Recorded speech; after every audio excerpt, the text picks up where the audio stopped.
Hello, everyone. Is everything working before we get too far into baseball, which is a weird thing to do on um, December, December 9th.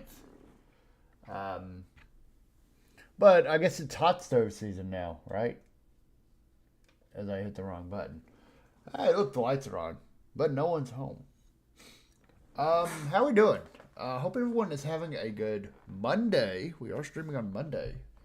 Um, It is Monday night in the United States of America, and I am drinking coffee at 8:57 p.m.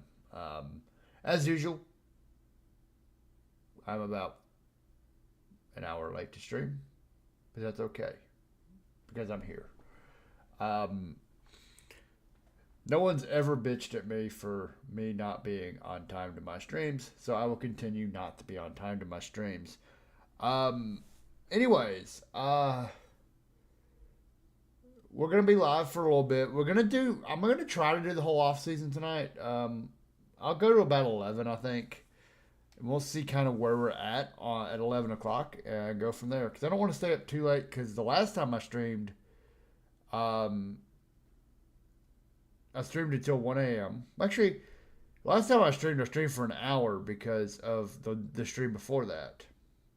Because I stayed up till 1 a.m. and then I realized, oh shit, um, not gonna be able to do that again. Let's see. Will I learn from my mistakes tonight? It's very unlikely, but there's always a chance. Okay. Um, it doesn't look like we got much accomplished, except maybe go through some awards. We did some development stuff. We looked at some personnel leaving.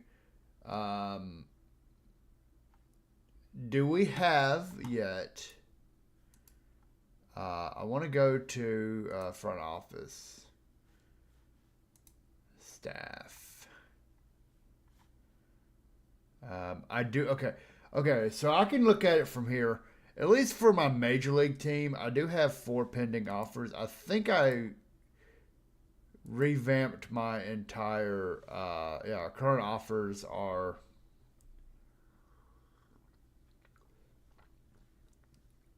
here. So we did do that.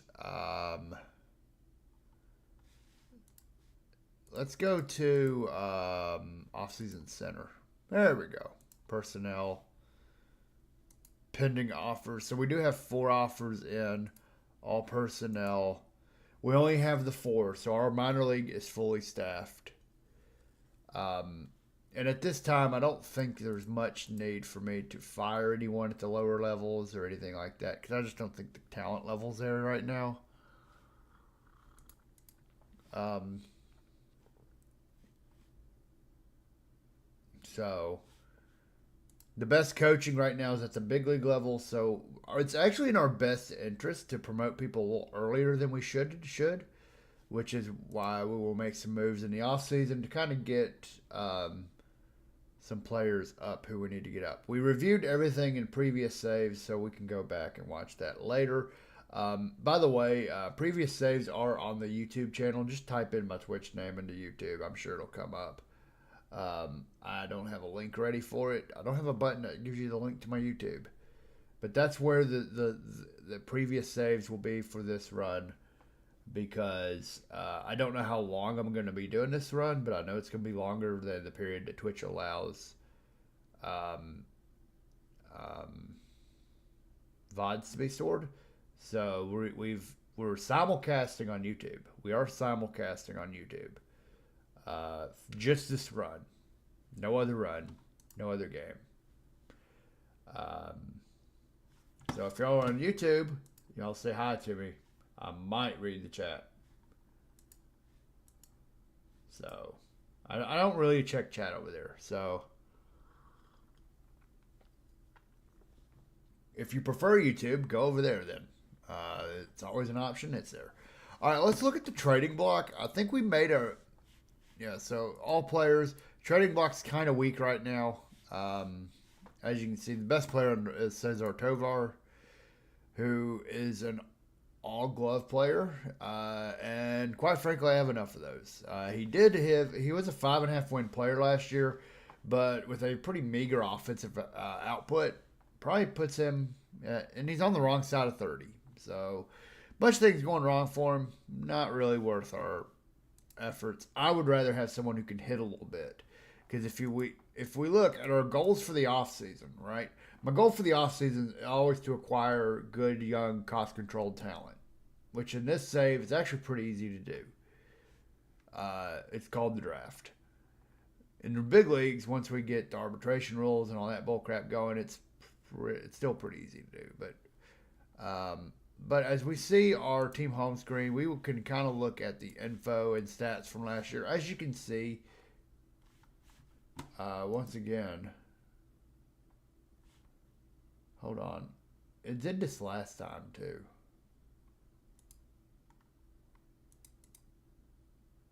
Huh.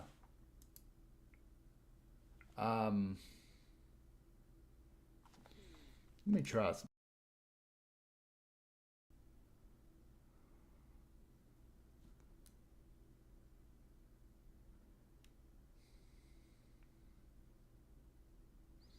Interesting. Let me just see if I can just refresh my properties, maybe.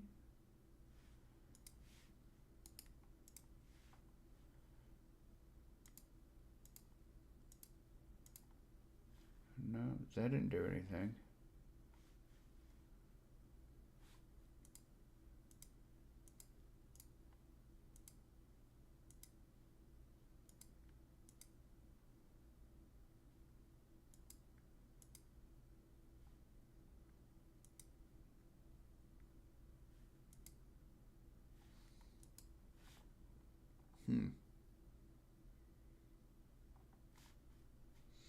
Can I not refresh the image?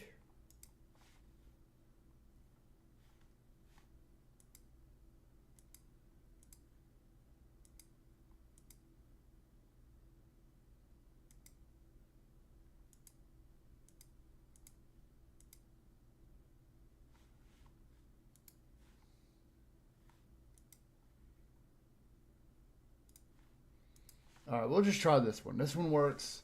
Well, I had this issue before. Okay, so if we have any issues, I'll just go back and fix it. As you can see here, if you look on the right side of the screen, we'll look thumb through these. My cursor's not available, so y'all can't see. But we're bottom tier in pitching. Bullpen ER is fourth. I am gonna do a little bit of do some managing stuff. I do want to get a little more juice out of my bullpen next year, because in the 1970s they just didn't pitch that many innings. If you go look at pitching stats, just sorting by innings pitched, Catfish Hunter pitched 240 innings in 35 starts. We do use a 5-man rotation in this run.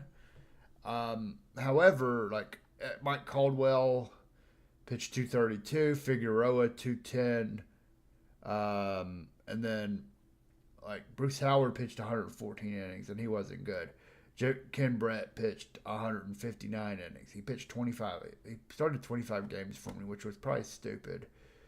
But as you can see, the relievers like Aurelio Lopez, he did appear in 65 games, had 95 innings. So maybe there's an approach to it, but Gene Garber is probably one of my better relievers, right? He's a 3.5-star player, but he only pitched 46 games. Maybe the innings are about the same, but when you have like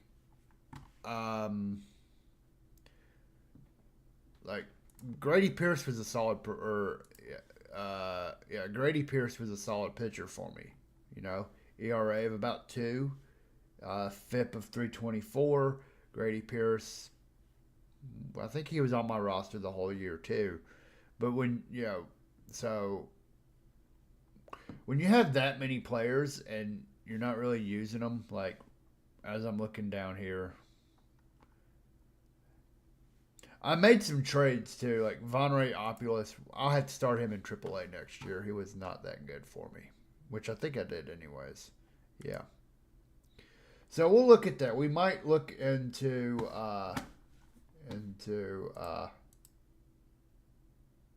um,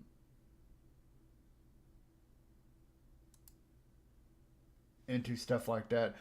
For future reference, I do not answer direct messages on stream.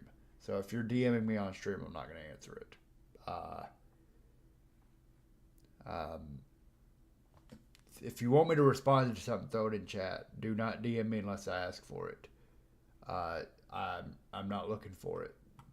Anyways, back to what we're. So I think that's what we're at. I think we looked at the draft pool a little bit. I am focused on players with high work ethic. Just as a means, I think that's a better way of roster building. It does look like the players in this run are a little younger and not as big league ready. I think these are all pitchers, by the way. Dennis Eckersley is in this draft. He pitched until 1998. So it's kind of weird that I'm seeing players who pitched in my lifetime who I remember watching show up in this early part of this save. But it's not like he was super old when he retired. He retired in 1998 at 43. I do remember him pitching for the 1996 St. Louis Cardinals. That's actually my first memory of him. I never remembered him as an Oakland A, where he was not great at the end.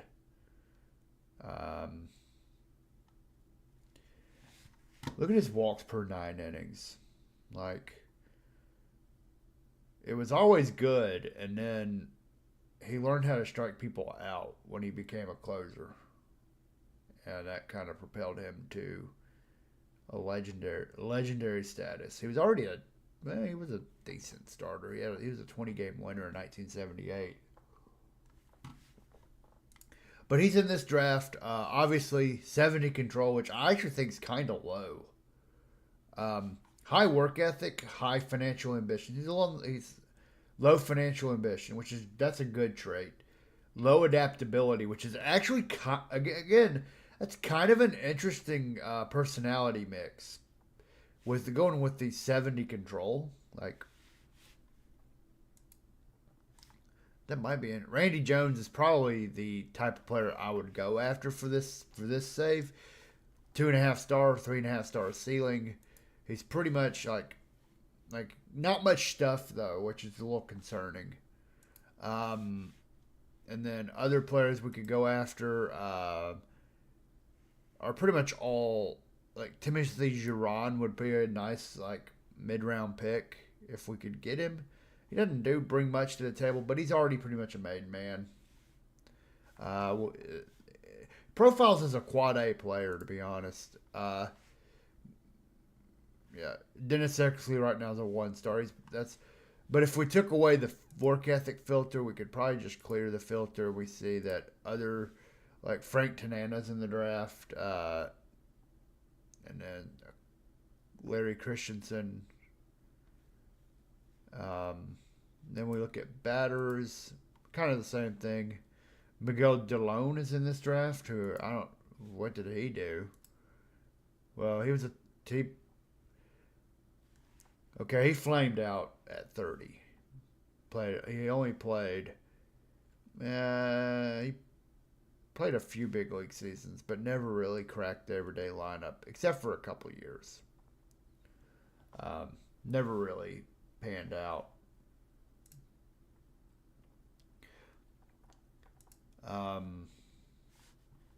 Let's see. Keith Hernandez is in this draft. Willie Randolph, Gary Carter, Bruce Bochy. Chet Lemon, Dave Collins. Mike Hargrove is in this draft. Y'all might remember him from the Cleveland Indians. Believe that's the same guy.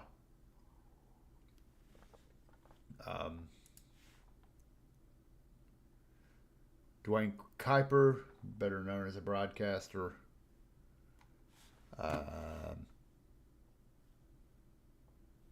This is not the same Dave Roberts who managed I don't think. No. Um,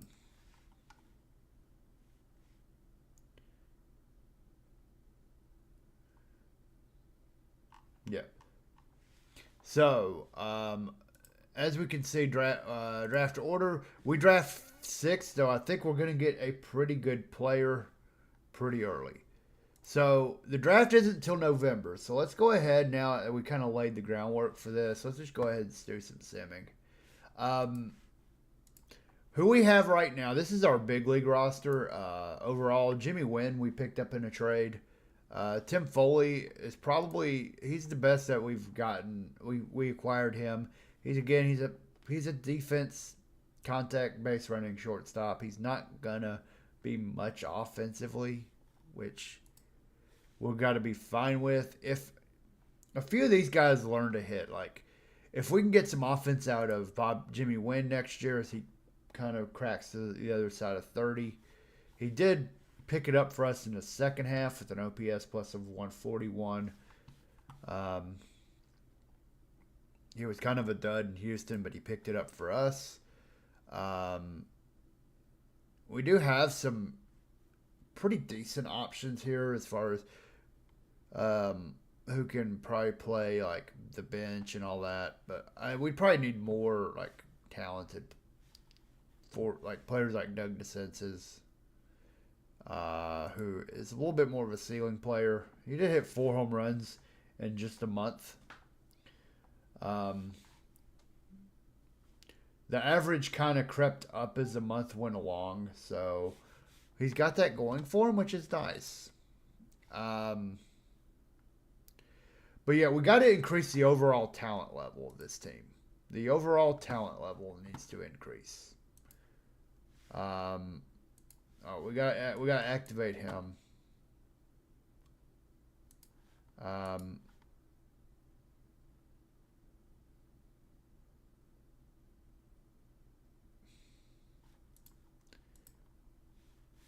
Oh boy. Let me go to roster real quick. Oh, I got to take someone off the 40 man real fast.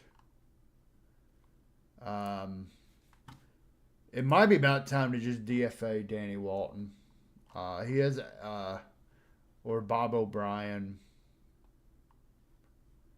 Let's just look at this. Yeah. I mean, Frank Tavares is here. I kind of like him though, but he's got a little bit of potential left, so maybe not him. We just DFA Dick Lines. There we go. There we go.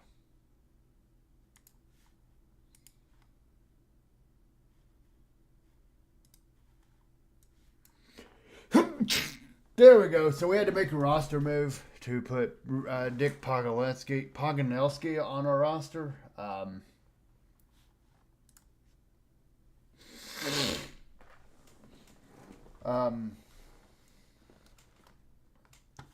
So we'll just go ahead and sim through. There we go. All right, so we do have a better offer from somebody. I do want to have Eric Core on my team, so we will go ahead and sweeten the pot.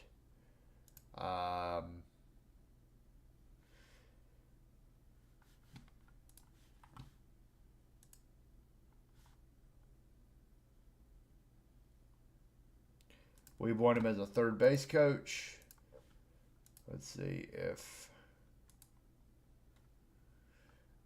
I might go 19.5.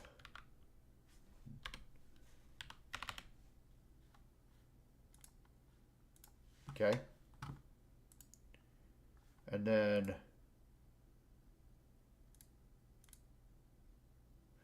the other two, though, really like our deals. So let's see if there's any. Okay. And then, okay, Hector Maestri is our first base candidate.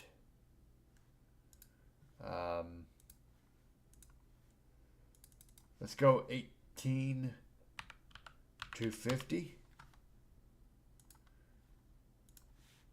for the same amount of time. So right now we are trying to get some coaches for next year. We are trying to get some coaches for next year. Best offer. We may not be able to go up too much higher, but oh, wait a minute. Oh, we got Eric Core, Hector Maestri. We're probably gonna have to go to delete note. We'll probably have to go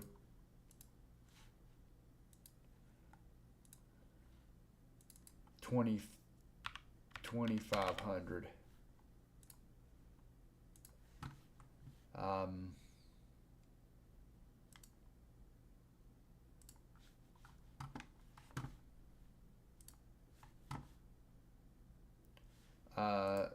Dick Lyons is available. We'll go ahead and put him down in AAA for now.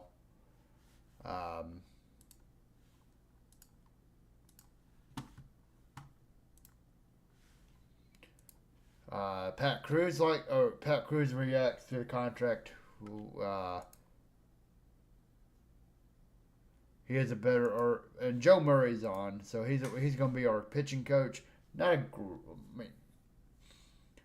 the best ever, but he'll do for now. Only average of handling aging, so I'm hoping that maybe the fact that I don't have a lot of old pitchers on my staff might help me. All right, we might get outbid for this guy.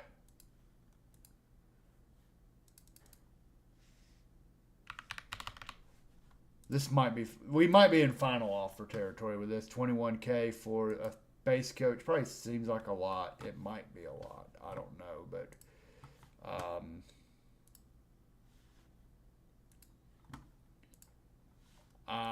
at this point, on short list.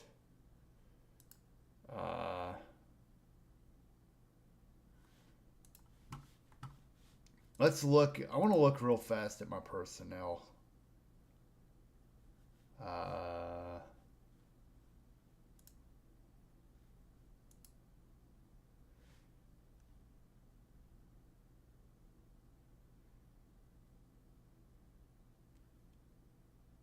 Yeah, I mean, he would make more than my pitching. He would make, well, I mean,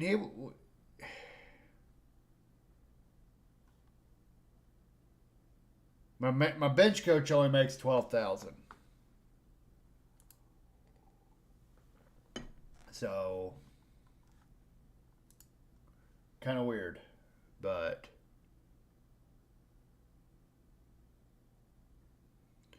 it's not like it's super high. I'll go to 22.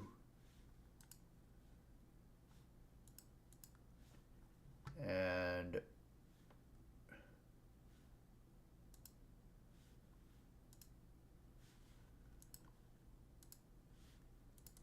actually, let's go to 21,500.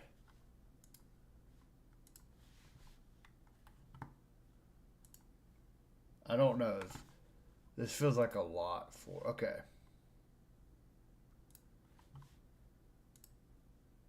Oh no.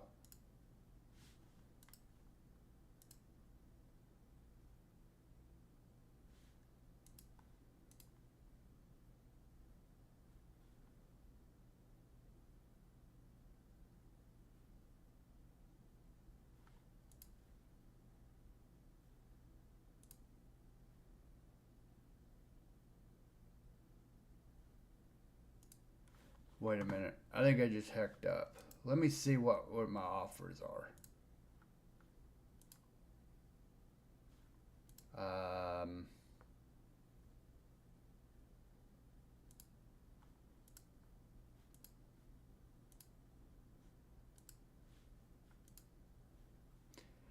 Yeah, I've hecked up. We gotta redo this offer.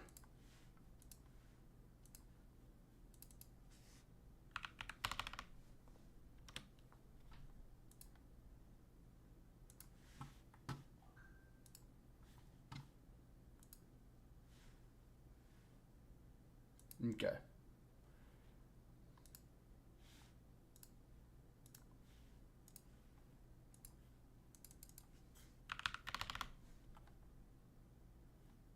All right, so he doesn't want to work here anymore. So we lost on him. So let's go ahead and just see what's available for base coach. We may have to go a little bit. We may have to go free agent personnel.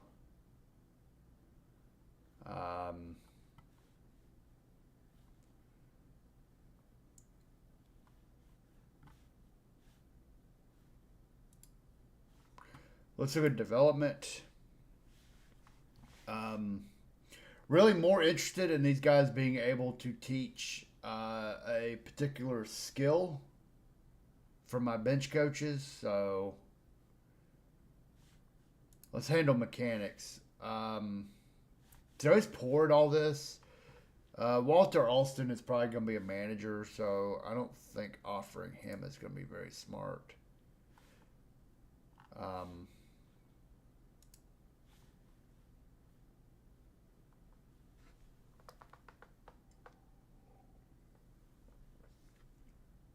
I'm looking. It looks like I might go down the route of someone like Eddie Kazak. Average relationships with players. Unfortunately, it's only average with most of my. Let's see if we can find someone with better relationships. So I'm looking at these three. Jose Lobos, good relationships. And he only has yeah. So let's go for Jose Lobos. We will offer Jose Lobos, and he doesn't want to come here. Well, that's kind of a pisser. He's been with the Tigers for 3 seasons, and now he doesn't want to come to me. Well, okay, that sucks. What about Danny Trujillo? Oh, he was with us already, so he's not coming back. So sucks for us. He was already with us.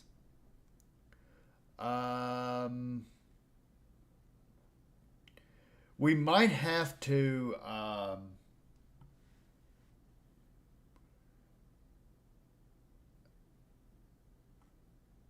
maybe even go down. Well, I don't want someone who's not great at development. So we might have to go even. Huh.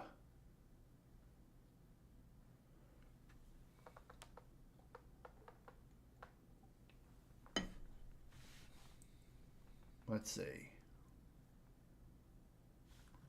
Let's look at development. Let's just take a look at development.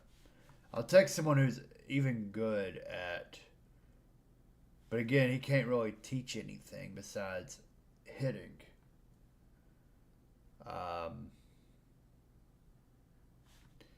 Because I don't want to. Oh. Let me look at player development or scouting, front office, strategy, front office, staff. Yeah.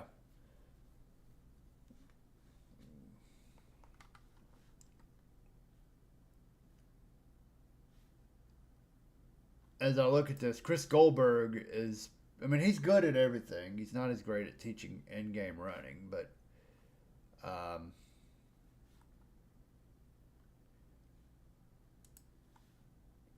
and then Eric Core, who we just signed. Again, he's a good in-game at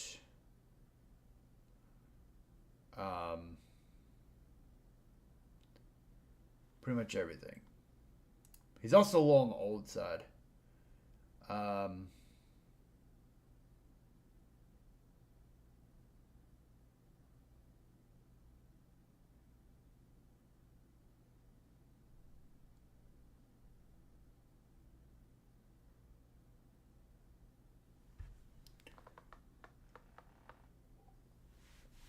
Oh, Francisco Duarte has some recommendations for me.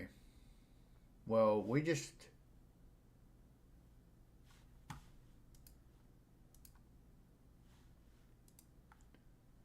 Where the hell is he at in my. Well, wait, let's see. Oh, he does. He's only okay at development, good at mechanics, but he's actually a good teacher. Um,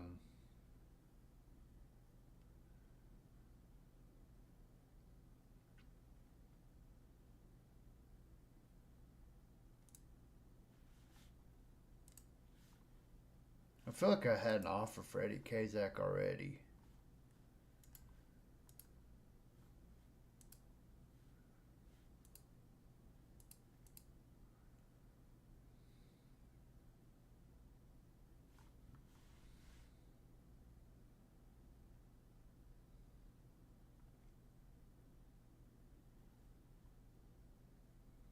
Well, he's got. Oh, okay. He's good at mechanics. Well, he has the same ratings as Jose Lobos, who we went after. Oh, I think I turned him off way when he was only at. He's got average relationships. That's fine. We'll offer him. All right, so we'll go for Eddie Kazak.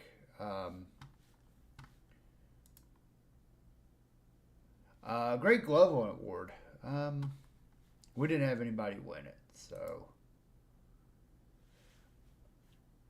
How about this? Aurelio Lopez won the reliever of the year. Looking at his pitching stats, you can see 5-10 record, 19 saves, which isn't that great, but he pitched 95 innings with an ERA of 2.36 with 96 strikeouts. Had a bit of a walk problem, but he didn't give up many. Well, the whip might be a little higher than I'd like to see in a dominant reliever, but he only gave up 7 home runs. Had a really good year. He's only 23 years old.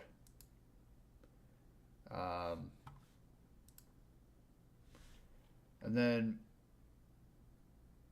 Tim Foley won the Bat Award for shortstops. As we can see, his batting stats for the year actually weren't bad. He had 25 doubles and 7 home runs.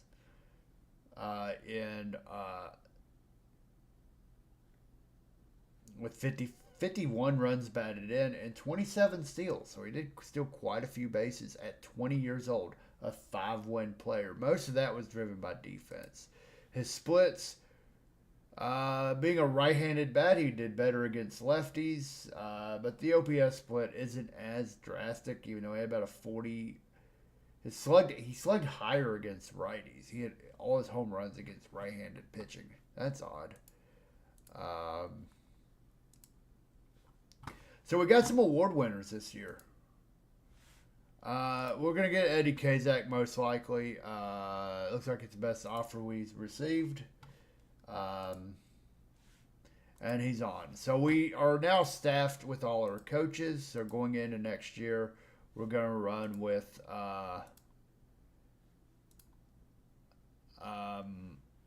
some pretty good base coaches.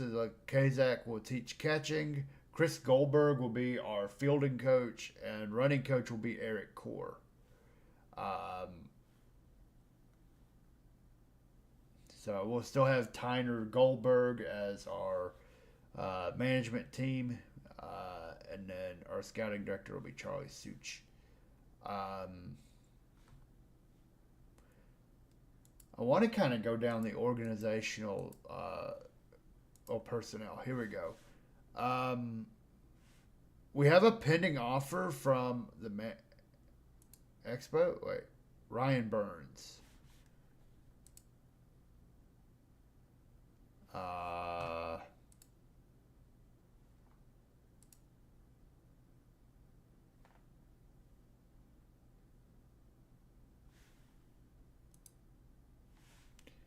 Yeah, so right now our management situation isn't great for development. I think I did the best I could, but I don't know if the talent level is there.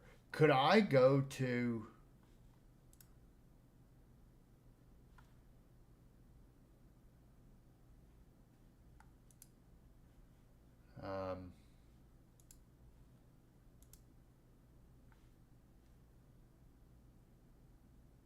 they'd tell me if people retired, so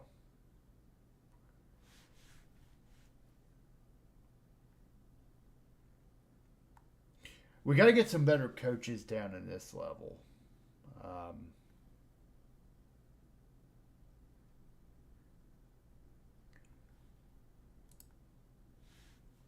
Because right now I do not have great managing here.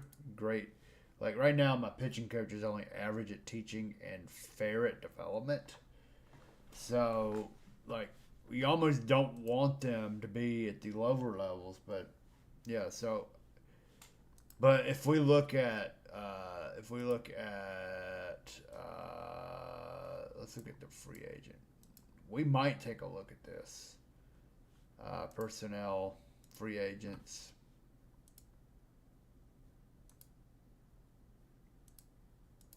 Yeah, see, you're not getting much. I would have to actually kind of steal from, and this is at the minor league level. So, like, these are like the talent pool here isn't great. That's what I'm saying. Um,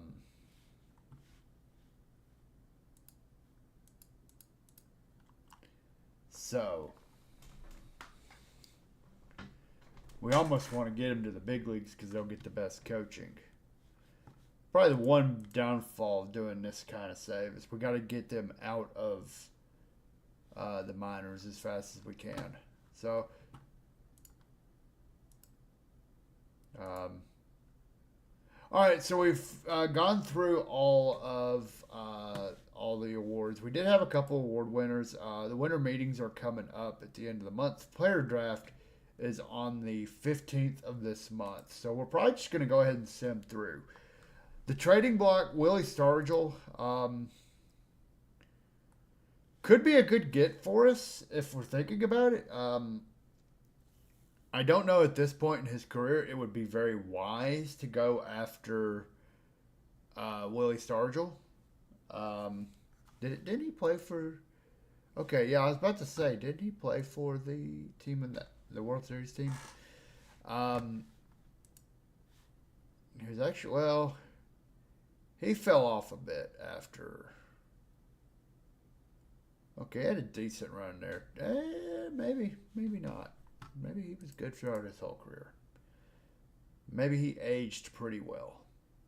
He did lead the National League in runs batted in, even though his home runs weren't great. He is 31. Like, we could see, I mean, we could trade for him and see what's available. He could be had. Philip Bova's right here.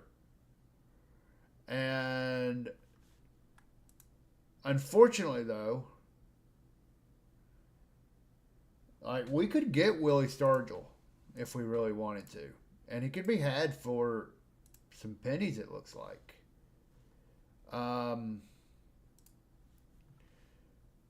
Don Buford, he's 34, wrong side of 30. Doesn't bring much offensively. He, in fact, didn't hit well for.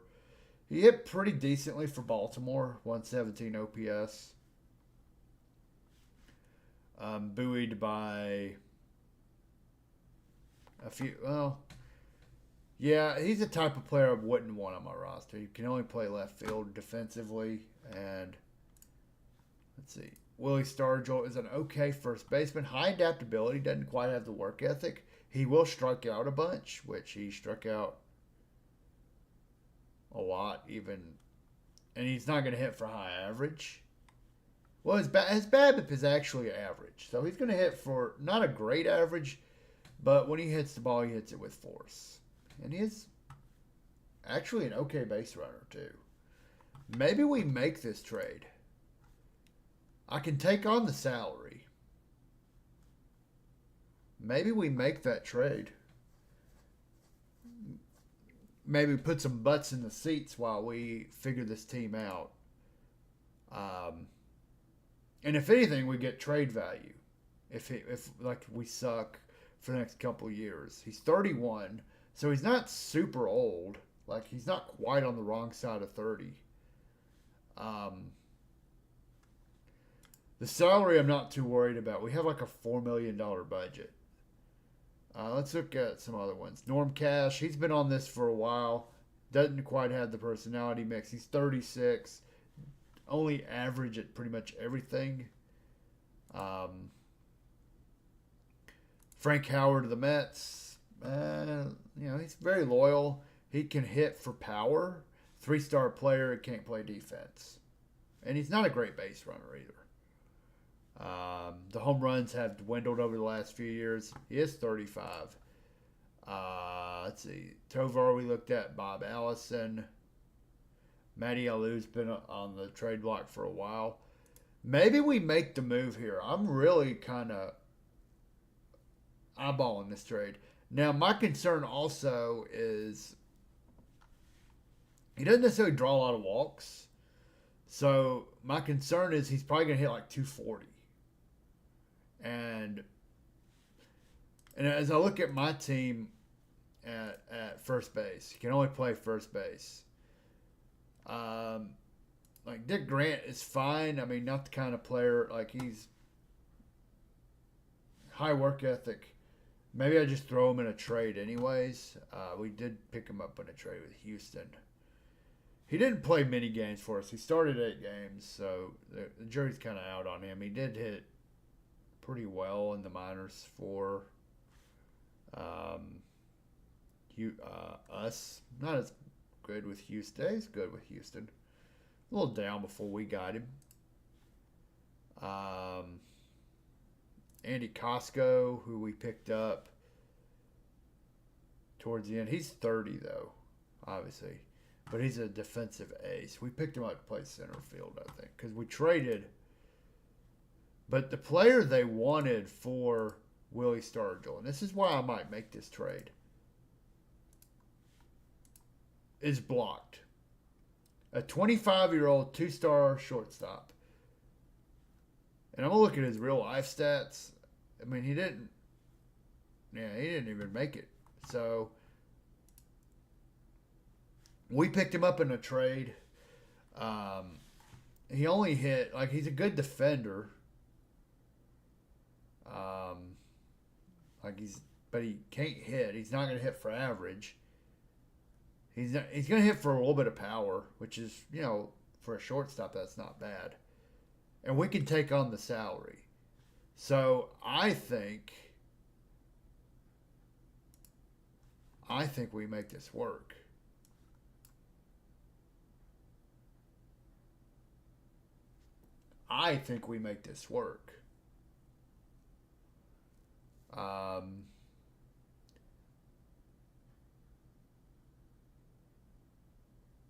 We would still have about $628,000 in the budget, and we're obviously free agency is not a thing. So what I'm going to do is I'm actually going to go at their prospects, and I'm going to see what they don't have a lot of prospects.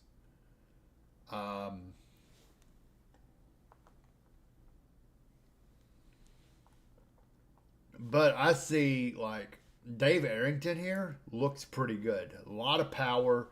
Can play the corner outfield. He's a 61 overall prospect, which tells me probably not going to be able to get him. Let's see what. Okay, we can get him. So look at that. We might be able to do so. But he's got some loyalty issues, but. So I'm figuring out what's going on here and now look at Charlie Sands. Again, pretty good power numbers. Not a great catcher though. So we'll kind of hold off on him. I would rather have a good defensive catcher. Pitching, what about Jim Todd? Again, okay, he's a ground ball pitcher. Let's throw him in anyways. Let's see what we can. Okay, so we can't make that work. I just wonder why Pittsburgh is making this move. Let's see. What about Gary Barkat? Good defender, or a good base runner. Not a great defender, really. Has some potential as a bat. He's a 4th round pick. He's only 20 years old.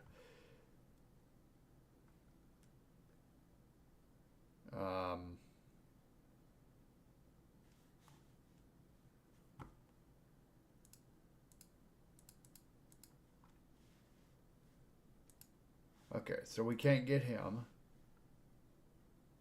But let's see. Dave Coleman. Not my cup of tea, to be honest.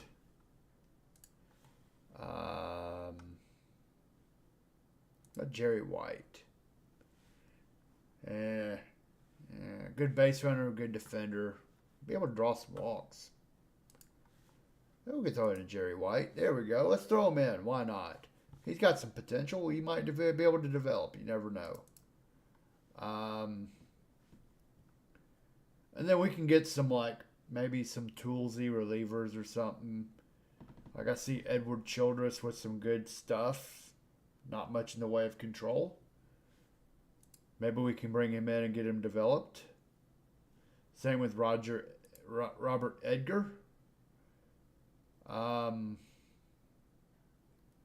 As I go down the list here.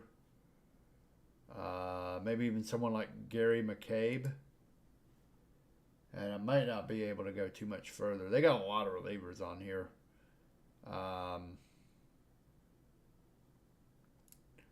William Olin has a high work ethic. Can draw some walks.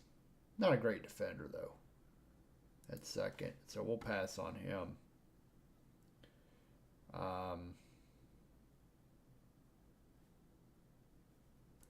Michael Olson. High work ethic.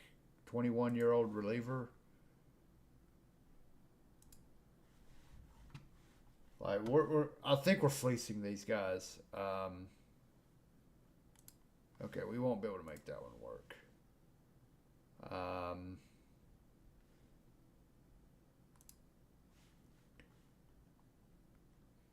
Okay, I think that's about it. So I'm liking this trade here. We're gonna complete it. We have Willie Stargell now. We will put him in our system. Fit rosters transactions. We will have to make a corresponding move to get Willie Stargell on our 40. He will play. He might even play left field. I'd kind of rather have him at first base. That's probably the big thing here is he doesn't have a defensive position. So maybe we teach him. Let's see. Maybe we look at his ratings. Yeah, he doesn't have great. Yeah. So as of right now, we might stick him in left for now.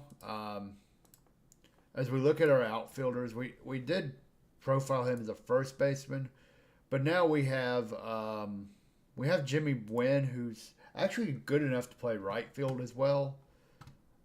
So I can probably afford to have a lesser defender in the outfield if I move him over. If I look at right field, I'm pretty weak here right now. So I think I'm going to be fine with Willie Stargell as my left fielder. Now what we got to do is make a corresponding move from our 40. I'm just going to go to potential. And we're just going to have to cut someone off. Bob O'Brien, well, maybe not Bob O'Brien. He did pitch a little bit for us last year. He was actually replacement level. He's very likely going to pass through waivers. Junior Kennedy, I kind of like. We picked him up in a trade, but let's see. Sal Campisi. Yeah, I think Sal Campisi will be the move here. We're just going to take him off the 40. DFA him. We're going to waive and DFA Sal Campisi. I doubt anybody will pick him up. And we're going to go ahead and put Willie Stargell on our big league roster. So we made that trade. The fans like it. Fan interest has increased slightly. So that was one reason we wanted to make that trade, because he is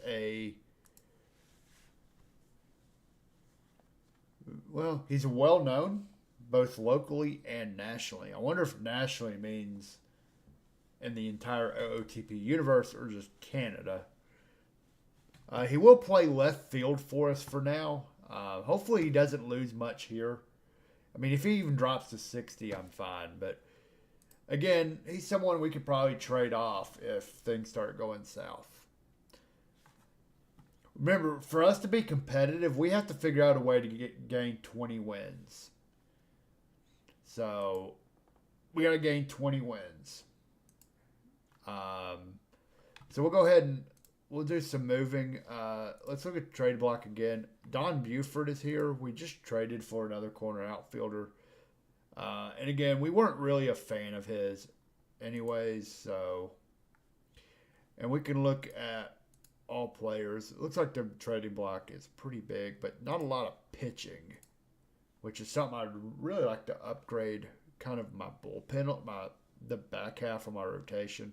We do have Bruce Howard on the block, but it's very unlikely that we're going to get anything for him.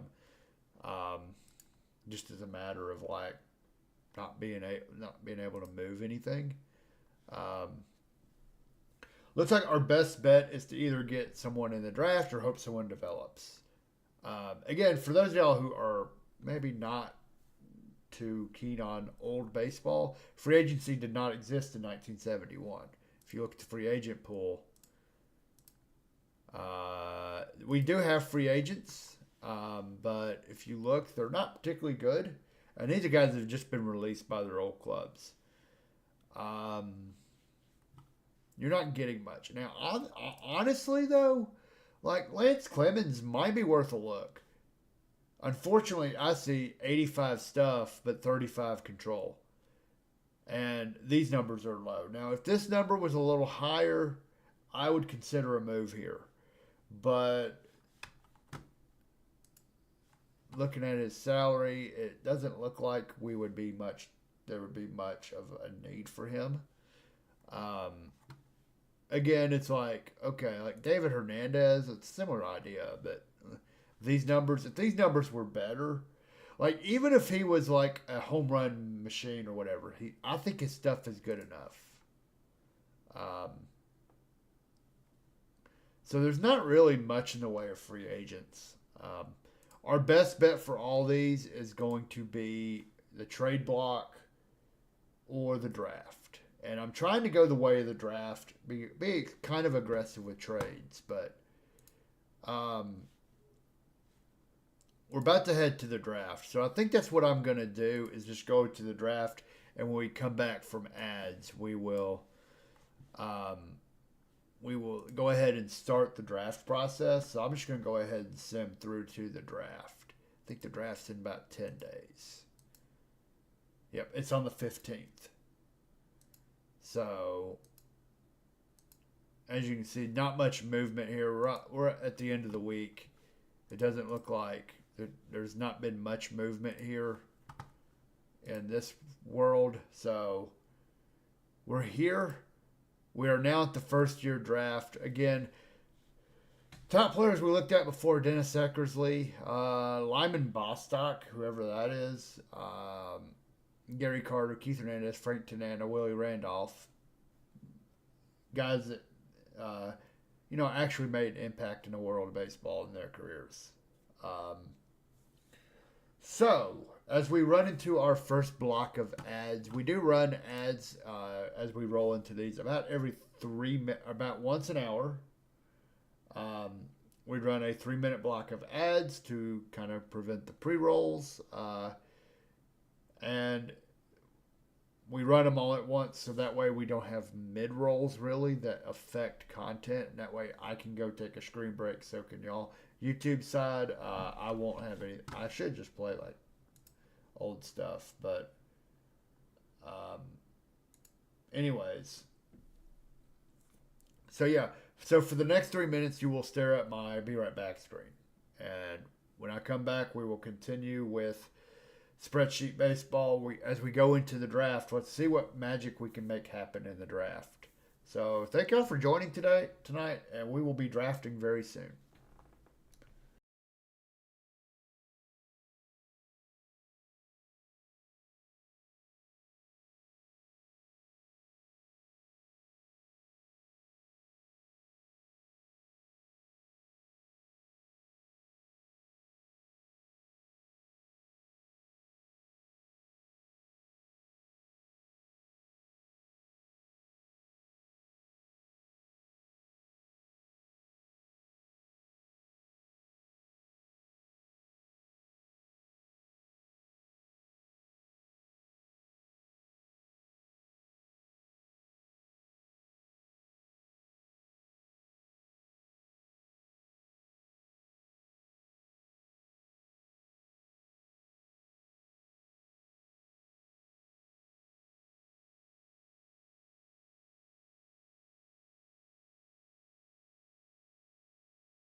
Okay, y'all.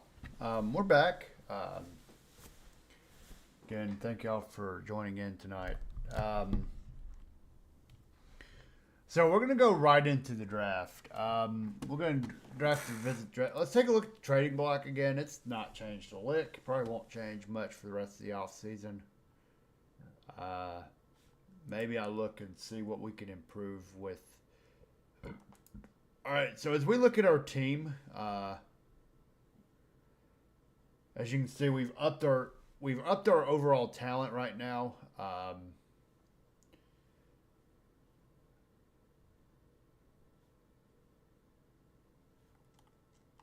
A few of our guys have kind of dropped off a bit, but we have a lot of money on our hands here.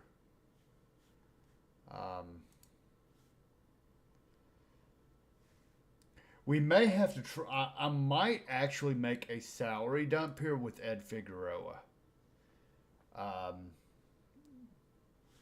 Depending on what our money situation looks like, I think we're good for now, but especially if some of these guys want more money. Just sorting by this, like I'm looking at someone like Ed Figueroa as someone who we could probably kind of dump on the trade block, especially with someone like Bill Sudeikis.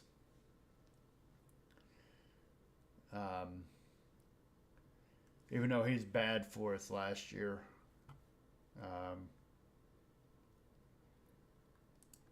But let's just go in the draft screen.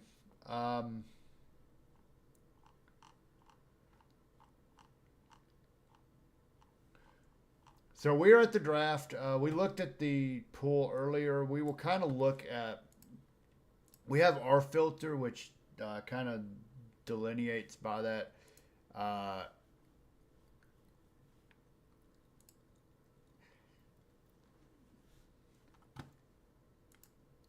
These are our scout ratings, so we will go by our head scout ratings.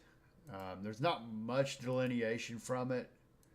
Difference being he doesn't like the stuff as much.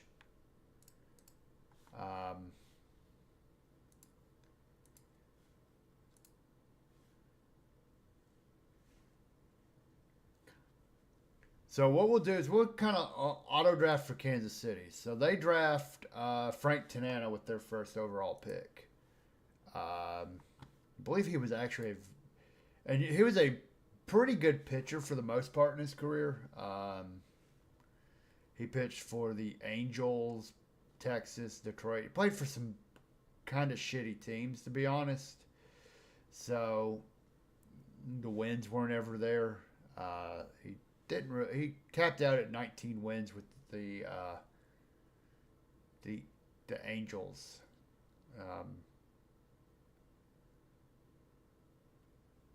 Looks like it was a solid contributor, even in his age 39 season in 1993. Pitched for both New York teams. Didn't do too hot. But he was still worth about 1 win. But he was he didn't really have much league average ERA either after about then. But again, he played for Texas. And well, Detroit was more of a hitter's park.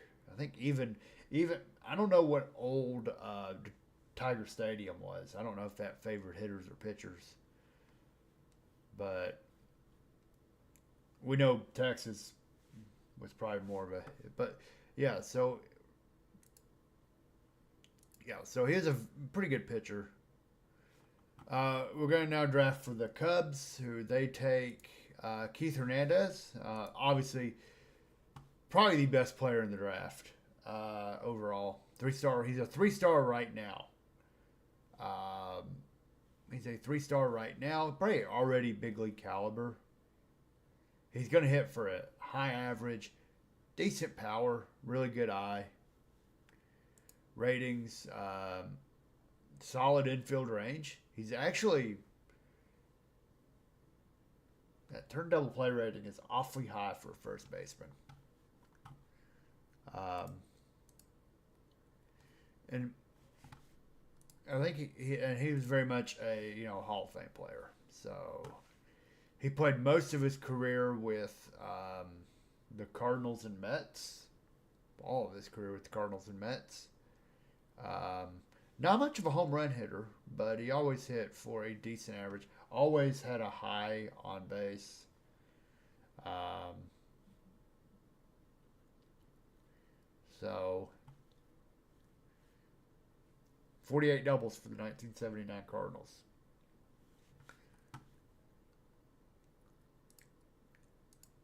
Okay.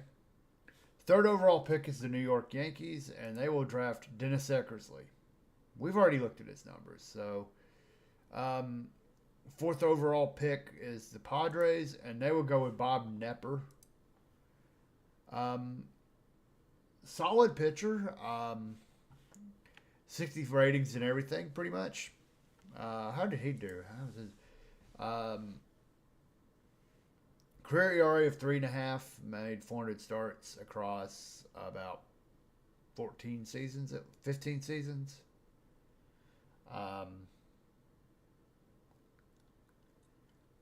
Not much of a strikeout pitcher. So,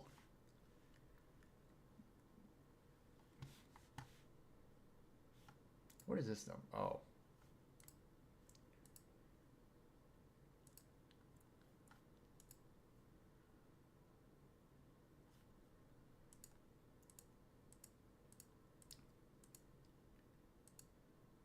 And now it is Pittsburgh's turn. They draft 5, and they will take Larry Christensen. A fairly good pitcher in his own right, 4-star potential. Not great movement ratings, but good control, good stuff. Has 2 good pitches, or he has 1 good pitch. It's our turn to draft. Best overall player by our scout is Randy Jones. And quite frankly, he's not really someone. I mean, I've got enough pitchers like this. He is a left-handed pitcher with really good stamina. He will eat innings. But is this the kind of player you want to race a first-round pick on? So we might have to get someone who's a little more developy, right? As I'm looking at this, like Willie Randolph, good contact ratings, good eye. This guy's going to be an on-base machine. This is your leadoff hitter. Steals. He's very good at turning double plays. He's going to be a second baseman. He doesn't have any range or arm, but he's really good at turning double plays. Fundamentally sound, good base. He's not going to hit for power. This guy's your leadoff hitter. And as you can see, he played for a long time. He was a long-time Yankee.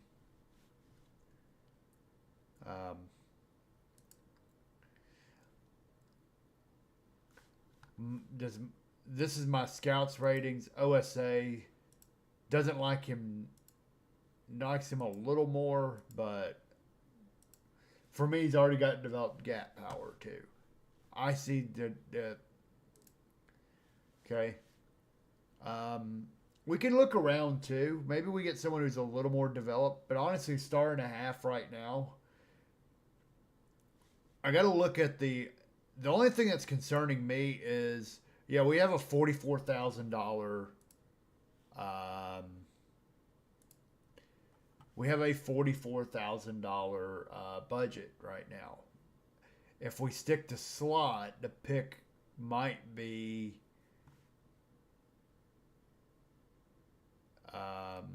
Gary Alexander. High work ethic, low leader, which is not. I mean, if we draft Gary Alexander, he's gonna have to play left field. And he did jack squat in his career. I am factoring that in how they actually played.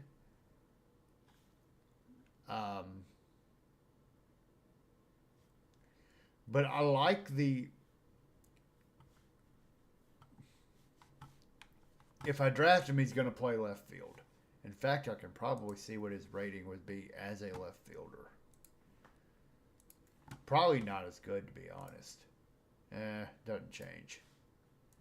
I'll put him back at catcher. Also here is Lyman Bostock. I might go above slot. And let's clear our filter. We might have to clear our filter for this one. Because Bruce Bochy is here.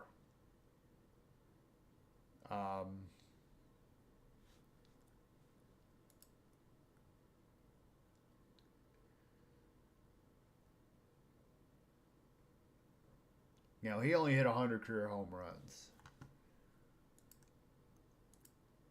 4-star overall.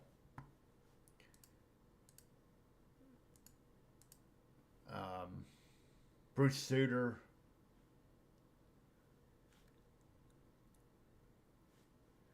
I may have just been. Yeah, I looked at ceiling here, and he's slot. Let's take a look at the potential, though. Obviously, Willie Randolph. We're probably not going to get Gary Carter's here.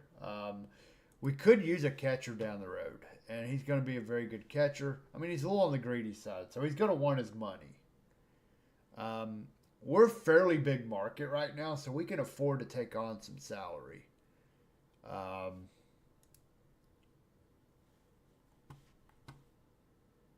He was actually Montreal's pick. But he doesn't have too many red flags. Okay. Scouting director recommends Willie Randolph, by the way. So, and that's kind of where, like, that was my first instinct because of the work ethic. And, like, let's see, Chet Lemon above slot a little bit.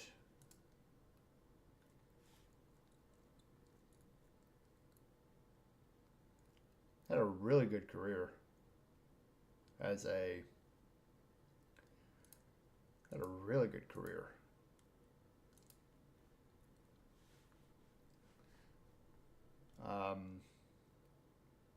Even someone like Dennis Blair. But Dennis Blair's the Randy Jones argument. So, if I'm going to draft him, I might as well draft Randy Jones. Okay. Who's a little more developed.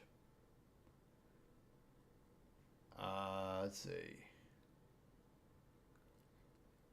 Craig Swan.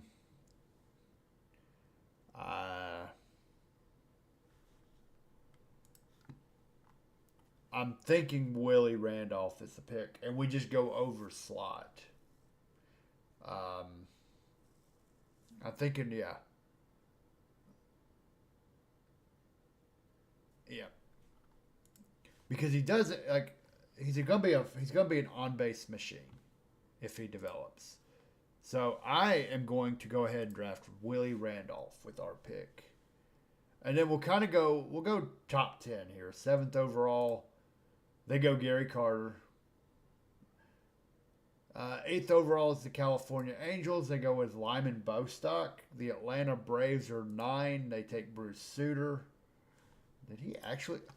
I want to say he actually played. No, he played for the Cubs. He played for the Braves at the end. I was about to say, I remember him playing for the Braves, but it was by the time his career was done. And then I didn't want to draft a relief pitcher here, by the way. That was why I didn't make that move. 10th overall pick will be the Cleveland Indians, and they will draft Leon Roberts.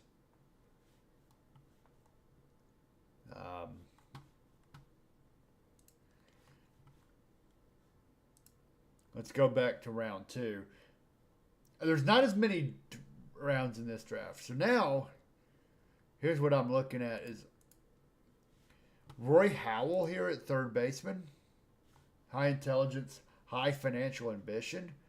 He doesn't quite have the work ethic, but this is someone like could be a very valuable piece. And quite frankly, he might be my pick here.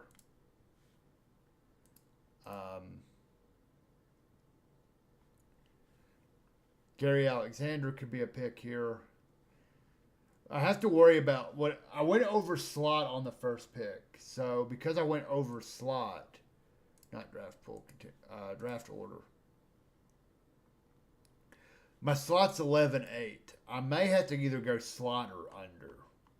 So Roy Howell will not be our pick. He just has too big of an ask. And I am factoring that in. We're not drafting relievers. So maybe we get someone like, and all these players are durable. Ray Burris. Kind of a poor man's Randy Jones, who went late first round, I think. He's 21. He's already got, he's going to be a fly ball pitcher. Without the stuff, though, a fly ball pitcher cannot work in Montreal at this park. So we cannot, he's not going to be an option for us. I would rather have a ground ball pitcher there.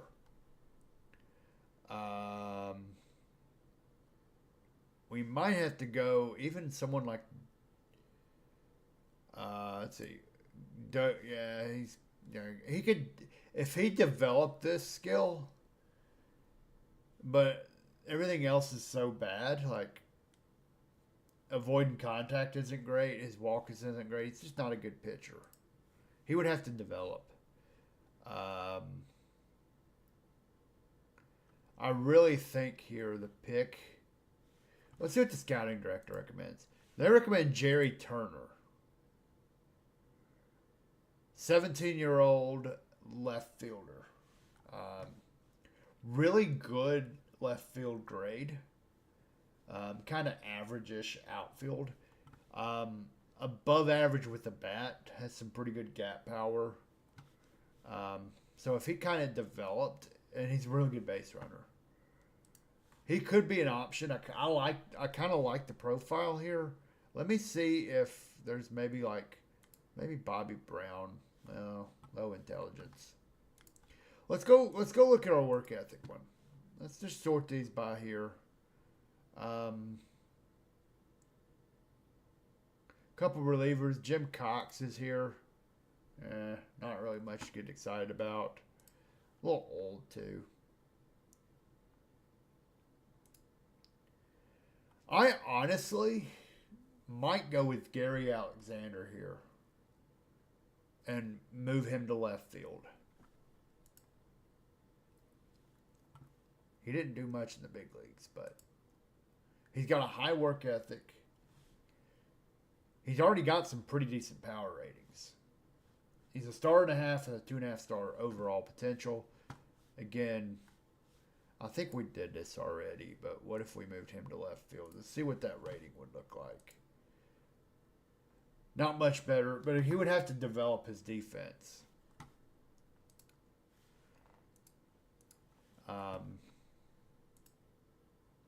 He's got a good frame. He's actually not a bad base runner. He just doesn't run.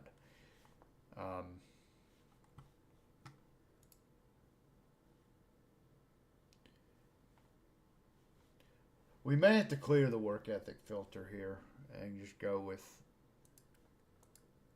But in terms of and he wants slot, which would help us actually.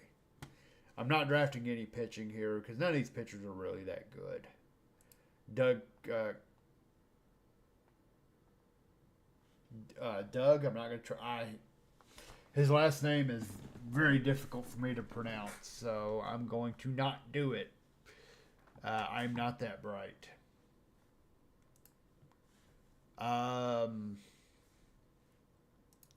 So we'll clear the filter. I don't think I'm going to rely on that filter for this draft. And I am going, as I say this, as I look at the kind of the draft pool here, there's a bunch of relievers. Dick Davis is here.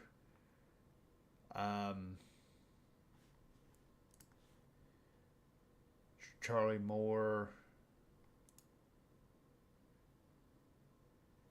Better defensive catcher. I don't trust catchers with low intelligence. By the way.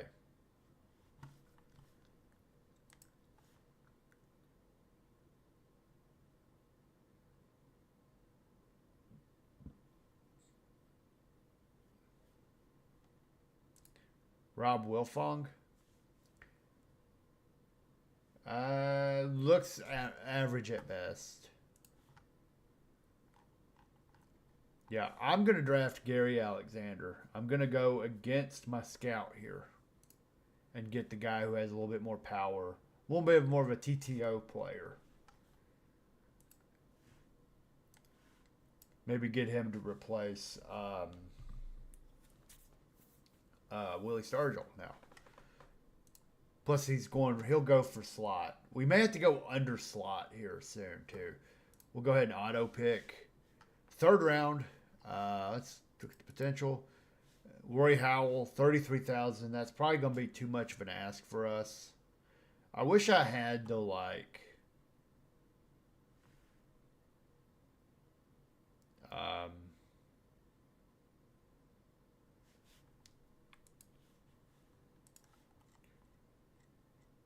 yeah, 6,200, 44, 34. So, 44. So we want to stay within that budget. So that way we don't have to pay a bunch of bonus money.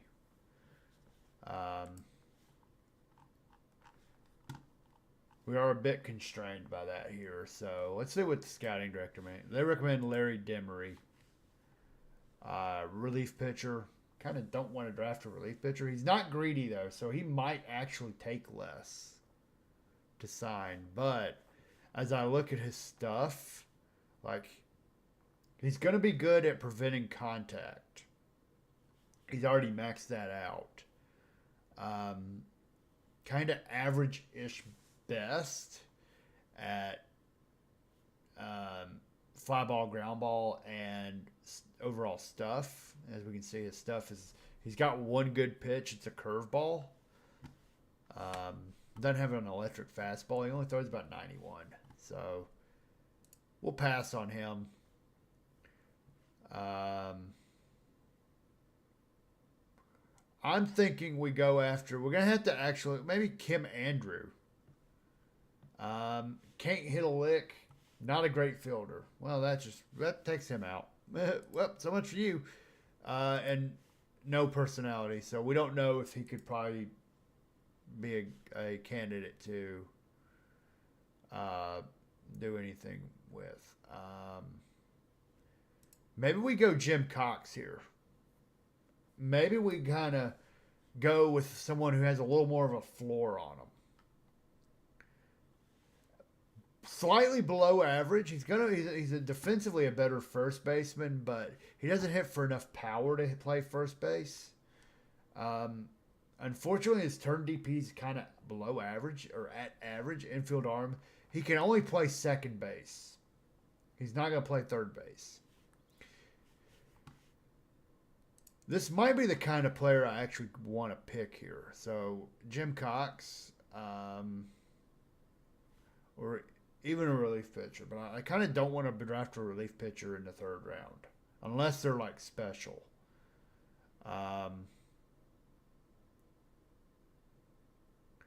Even going down to John Harbin here, a little better defensively, high leader, high adaptability, so he's got some pretty good ratings on him. I mean, he's got good range. He could probably play second base. This turn DP skill, still not great. Can hit a little better. Maybe. I mean, let's see. Any other kind of high floory type players who aren't? No. Roy Howell's here, but his asking price is a bit too high. What about? Yeah. So it's either going to be Cox or Harbin here, I think. And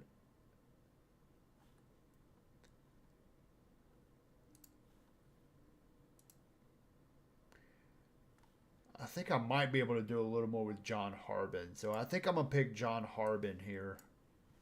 21 years old. Jim Cox. They're both 21. So, but a little bit better frame, too.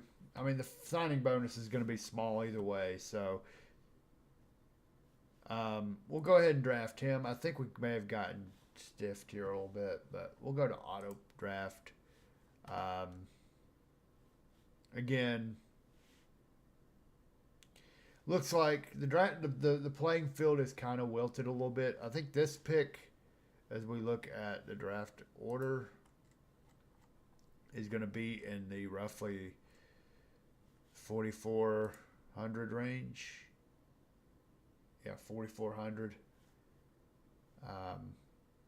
So we can stay at slot or even go under.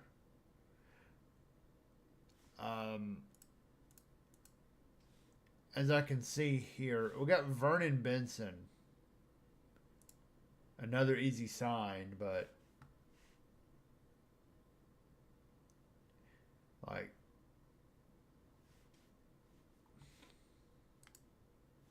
can he throw hard?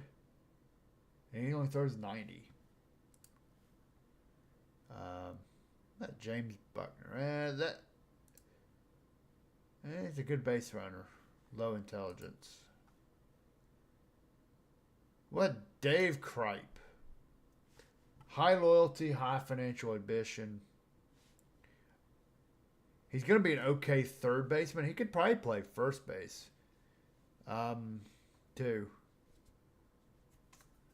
20 years old from California. Not really the kind of... Doesn't do anything well. We can't sign Henry Cruz. What about Ron Diggle? He could be a utility type. Good infield arm. So he's going to be a third baseman. Maybe play first. The 60 arms suggests with the left field ability, if he could... He's got solid range. He could probably play right field too, but with him being a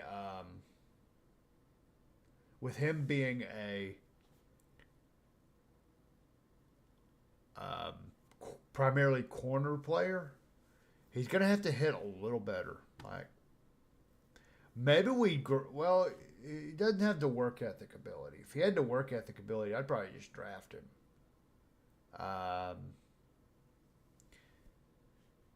But he's got a high leader ability, which could help, down in the minors too.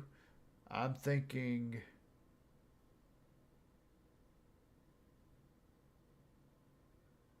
I almost think that's the pick. Ron Diggle. Ron Diggle might be our pick here. Let's go down the list. Let's see what... some of these guys who are like in the 4 range are going to be hard to get.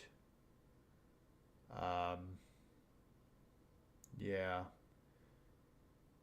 I mean, maybe Niles Nyman, but he's got a high work ethic. Really good base runner. He can't really hit though, and he's not. Yeah.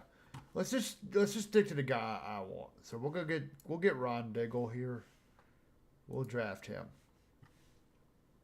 We'll auto draft. We're in round 5. Let's see what the scouting director recommends. They want Henry Cruz.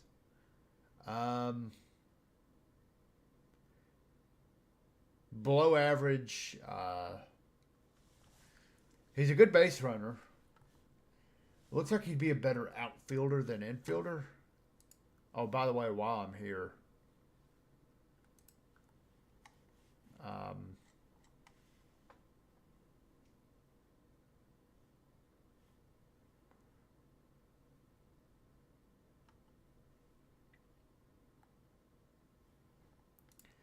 I'm going to go ahead and move him to left field. Oh, I can't edit him yet. Okay, I can add him here. Move him to left field.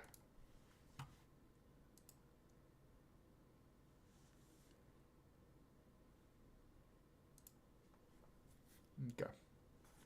let's go to continue first player draft. Um, I forget how many rounds are in this draft. What are the draft rules? There are 40 rounds, so we're gonna be here for a while. Um, but I'll tell you what. After about the 10th round, it'll probably just be scouting recommendations. Um, well, right now the floors right here aren't great. Unfortunately, like Wilmer Aaron is probably the best bet here. He's got a good base running. Like he could be a good defender. He's not got the greatest arm in the world, so he's gonna be either a second baseman, outfielder. Um, let's look at potential though. Maybe we just draft Kim Andrew here. Well,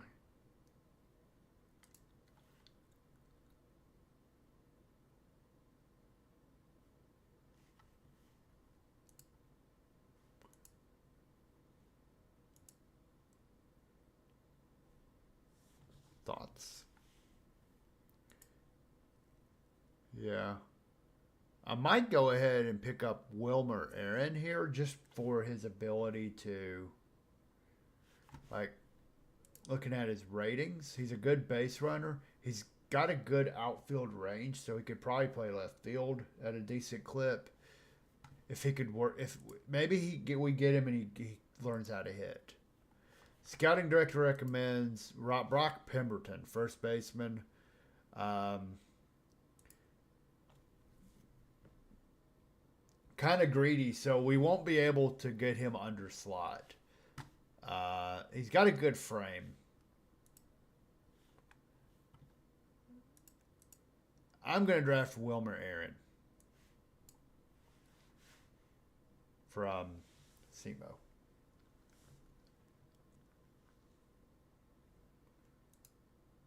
Okay. And we will auto draft. And now I think from here it's slot. Someone did end up picking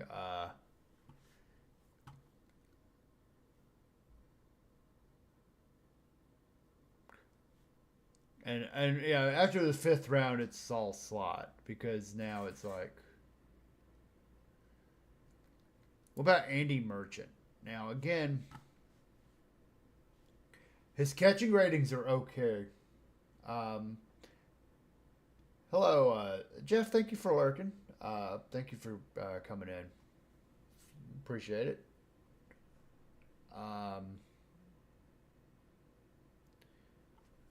I'm I'm thinking here, like again, he can play multiple positions. So if for whatever reason he's not a good catcher, because he only has a 50 rating at catcher, he can only play left field. Like I can't tout him for positional flexibility. When he can literally only play two positions, and honestly, the batting.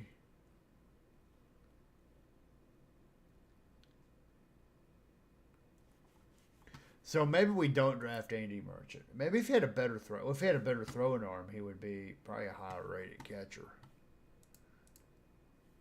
Um,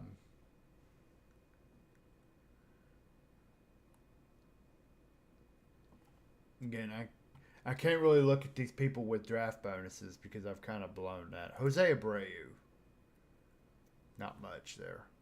I think now what I'll do is go on my filter a little bit. Let's use my work ethic filter. Maybe now we kind of look at like the guys who just have good personality traits. Draft them and hope they develop.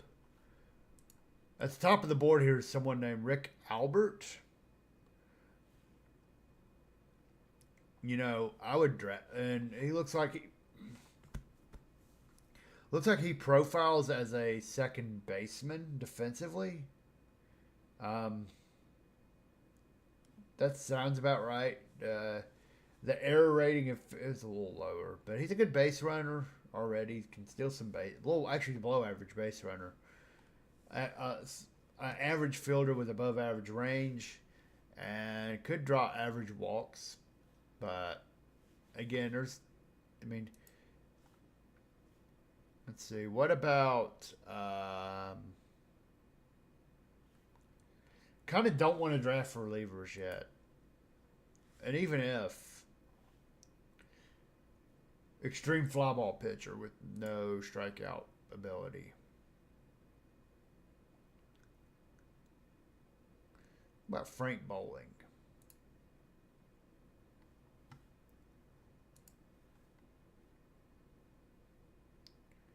Gordon Carter. Let's look at his defensive ratings. Above average arm, or average arm. Average arm could work in right if he learned how to hit. Could be an average first baseman, but not quite. Average first baseman. Slightly below average contact abilities. Could be a good, below average base runner too. Got high work ethic, high leader.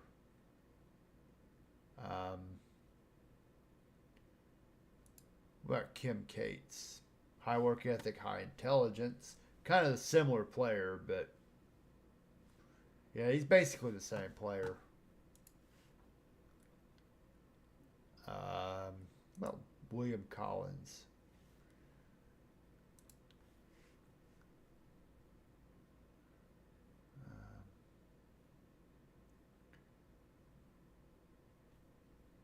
Harold Dixon.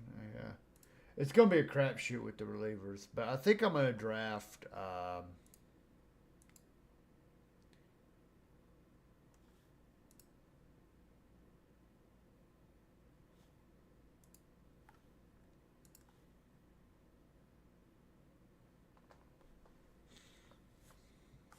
What's what the scouting director recommends? They're recommending George Thru.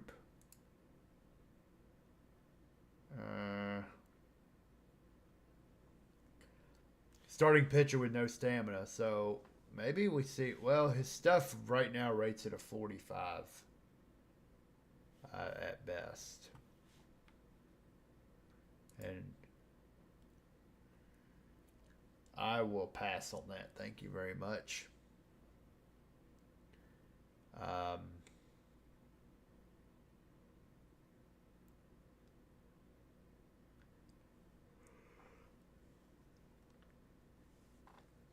The relievers at this level kind of scare me. So I'm going to go ahead and draft Rick Albert.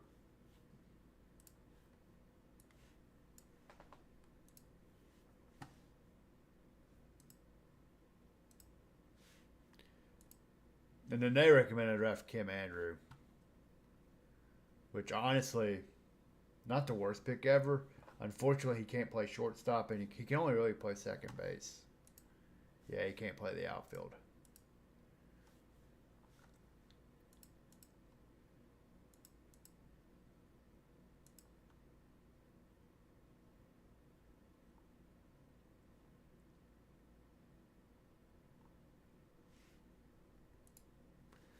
Yeah, star and a half with 2-star ability. So he's definitely. Well, he doesn't have much personality. So I'm kind of looking for players who will outdevelop their ratings a bit. And I feel like the best way to do that is if you have like Gordon Carter. He might actually be my pick here because again, he can play. He's got at least average in the outfield, and he might be able to hit enough to survive for a little bit. Maybe if he can grow out of this.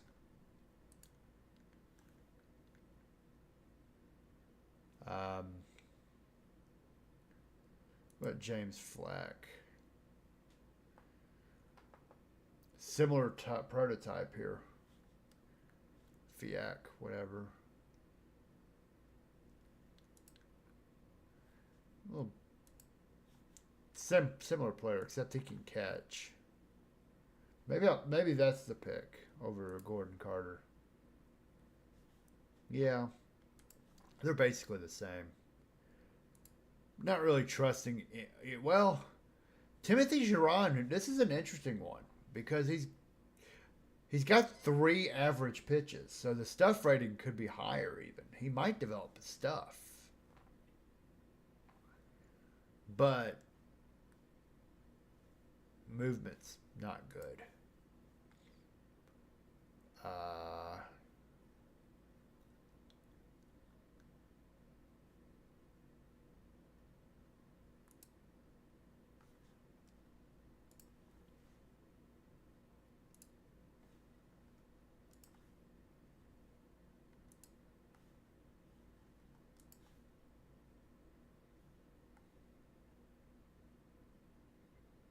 Timothy Bull.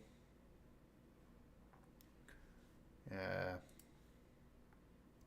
A little old for his level, too. He's 22. Yeah, all these 1-stars down here are 22. I think I'm going to draft Gordon Carter. No, wait. I'm going to draft the catcher. I'm sorry. I'm going to draft James Fiac.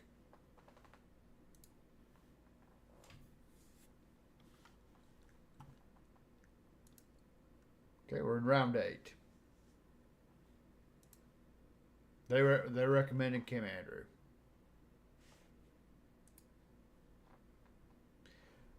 I see it for the base running. Defense and base running.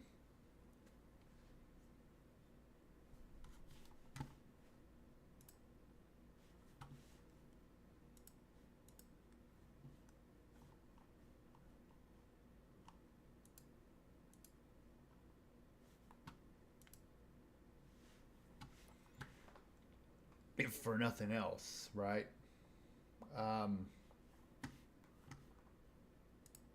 But we'll kind of keep that in our back pocket. I might just get Gordon Carter since I considered him in the last round. It's still a bunch of relief pitchers, though. Like, what about? Heck, well, yeah. Yeah, let's go ahead and draft Gordon Carter. Okay.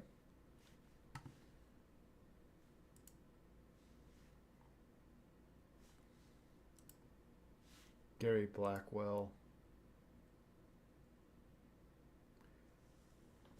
Interesting player. Shortstop. Only an average arm, so his best position would be second.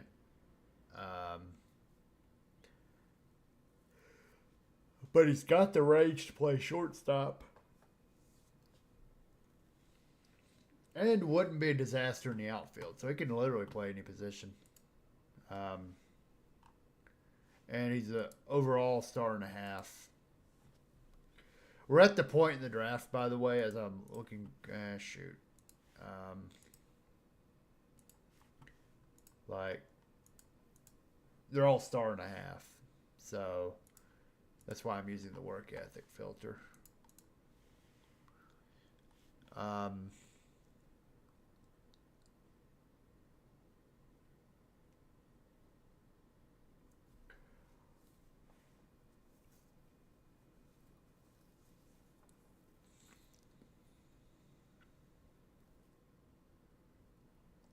Right now I'm seeing if there's any like let's go to batters real fast.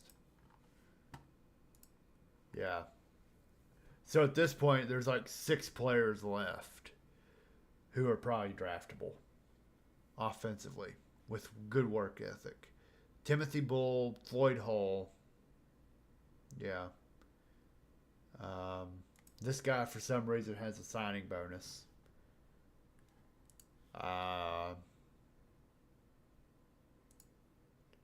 Yeah. Now this guy is intriguing. This guy is intriguing because he has all these positive work ethic. But again, he's gonna be a below average TTO player who can run the bases. He's better outfielder, but again, you know what? Wouldn't be a bad outfielder. I think we just drafted that player twice in a row, though. So I'm gonna kind of stick to. Maybe this is when we go make a run on pitchers. Maybe this is when we make our run on pitchers. Like Timothy Ampleford might be a good pick. James Anderson, he's got a good splitter. Maybe, and he's got actually good pitching ratings or defensive ratings too. Can't hit any, but I'm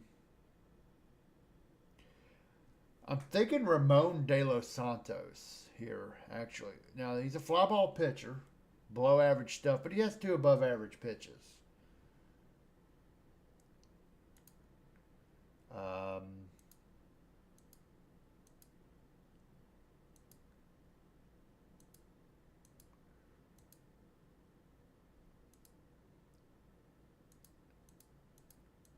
Yeah, I think I'm going to go with De Los Santos.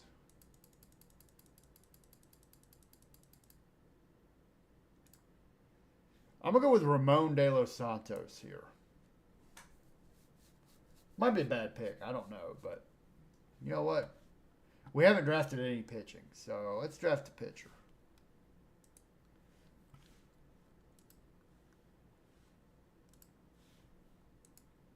Gary Blackwell, still the recommended player.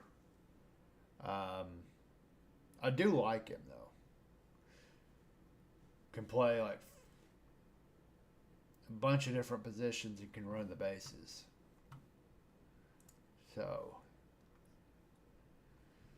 maybe he's the pick if I don't like any of these relievers, which by looking at them, I don't. I mean, Jose Nina would be the only one, but he'd have to get a second pitch.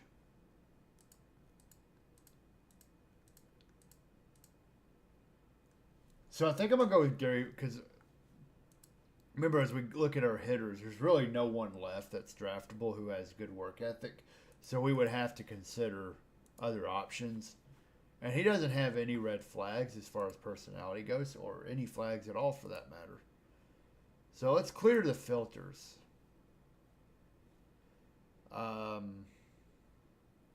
Let's look at these players who have 1.5 ratings. Let's look at Thomas Botcher. And he's a no. Kenzie Davis, right fielder. High work ethic. He didn't get through the filter because he has low intelligence. Let's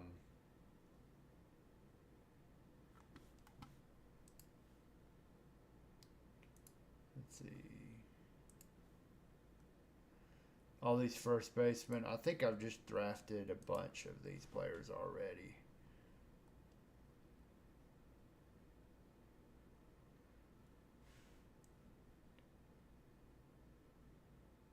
I'm drafting Gary Blackwell. So I think we're at the point in the draft where we should probably just go ahead and rely on our scout a little bit, you know? And that'll get us probably, with 6 minutes left, we'll probably end up auto drafting the rest of this. Willie Royster, catcher, a below average catcher. Could be a good left fielder, though. Let me look at. But here's a guy who intrigued. Well, okay. He's got some red flags, but like he's kind of greedy, not a great leader, he's disloyal, he's smart. He's gonna be a little pissant. He might be like a disruptor, you know? He could be a disruptor, but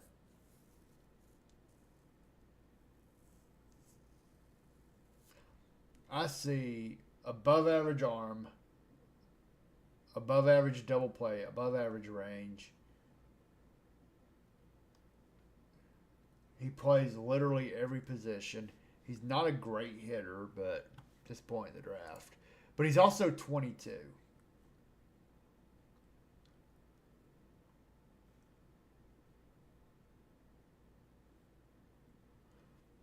He's also 22.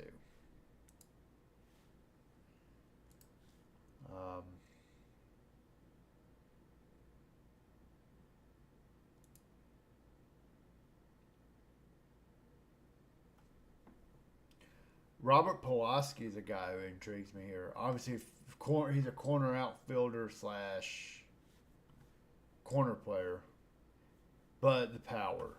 Like you gotta be able to hit home runs, or at least give us something. He's a non-factor when it comes to that, so we'll pass on him. Terrence Sin is the player I was just looking at. He can't bunt. That's just a deal breaker right there, y'all. You gotta be able to bunt, right? What about Daniel Baker? I mean, I've drafted this player like 5 times already. Ricky Beeler? He's only a shortstop, but he's a pretty good one.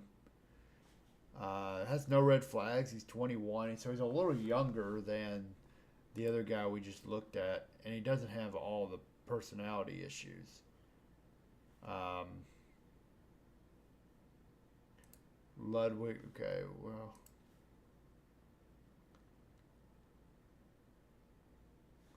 We're looking at all. Let's look at all players.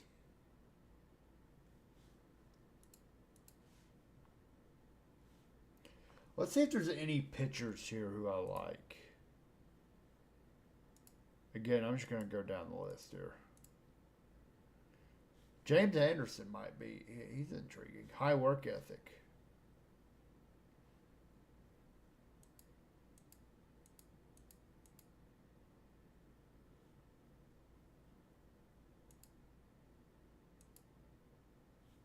William Bullock. Again, good stuff, but not much going on for him. Again, we've kind of seen that player a lot. I've got a lot of that player in my organization already.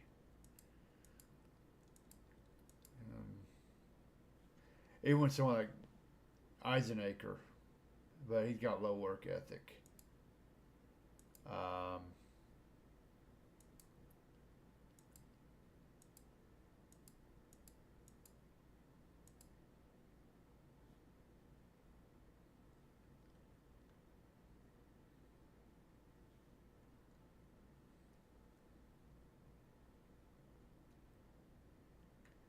I think this is the pick. Even though I've drafted this player a bunch of times already. He's not going to hit for a high average. Kind of a weird batting profile. Like, his best attributes are ability to hit the ball and hit the ball hard, but he doesn't have a high BABIP, which doesn't really make a lot of sense unless he's hitting a lot of fly balls. Fly ball tendency is normal. Batted ball profile is a fly ball hitter, which makes sense given his ratings. Heck, I might draft him. I don't know if he ever. I mean, he never panned, or yeah, he never even made it to the big leagues. Maybe we draft him.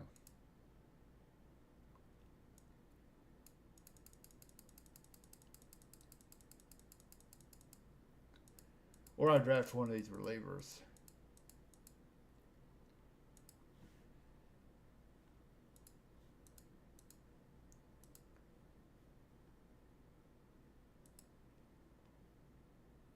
Yeah. All right. Yeah, I mean, I've drafted this player about 30 times already. So I guess what I'm trying to do is draft a lot of bats and hope they work. So we're going to draft John Guarnacchia.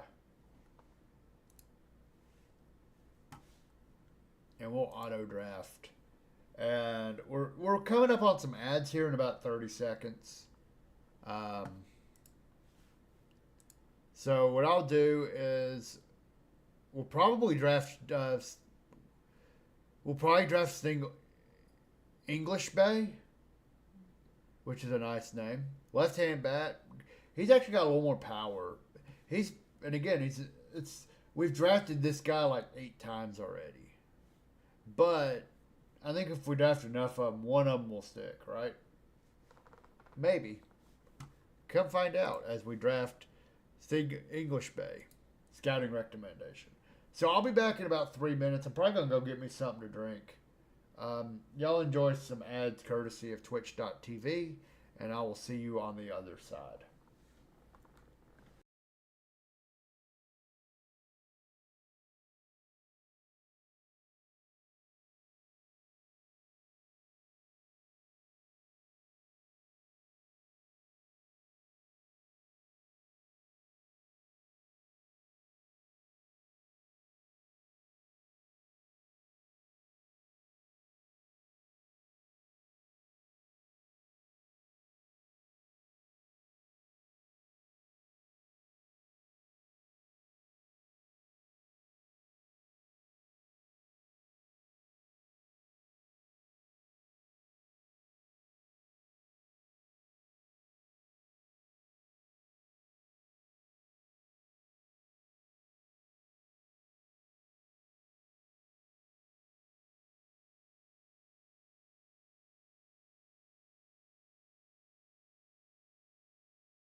Montreal.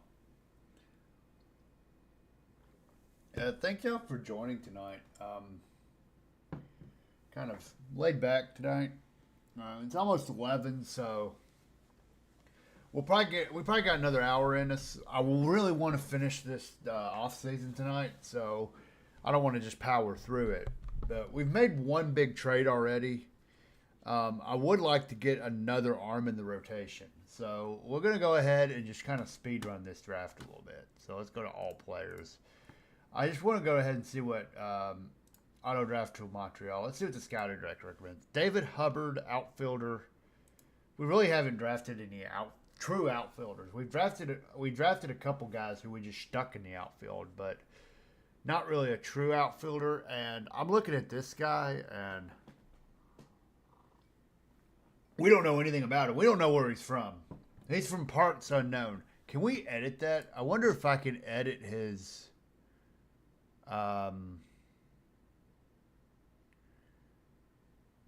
city search. I can't update his city search. I want to put him from parts unknown. Maybe we hit enter. Nope. Okay. Oh, okay. We have to go to commissioner mode to really edit this guy. Well, we don't want to do that. So maybe we do that so we can just rig the game to where we win every year. Bet that's what the Mets are doing. Yeah, unfortunately, we do not have a $750 million budget. David Hubbard's the pick. I don't believe he is. So let's see what, I kind of want to go for some of these relief pitchers now. Some of these relief pitchers who have kind of a stuff ceiling, right?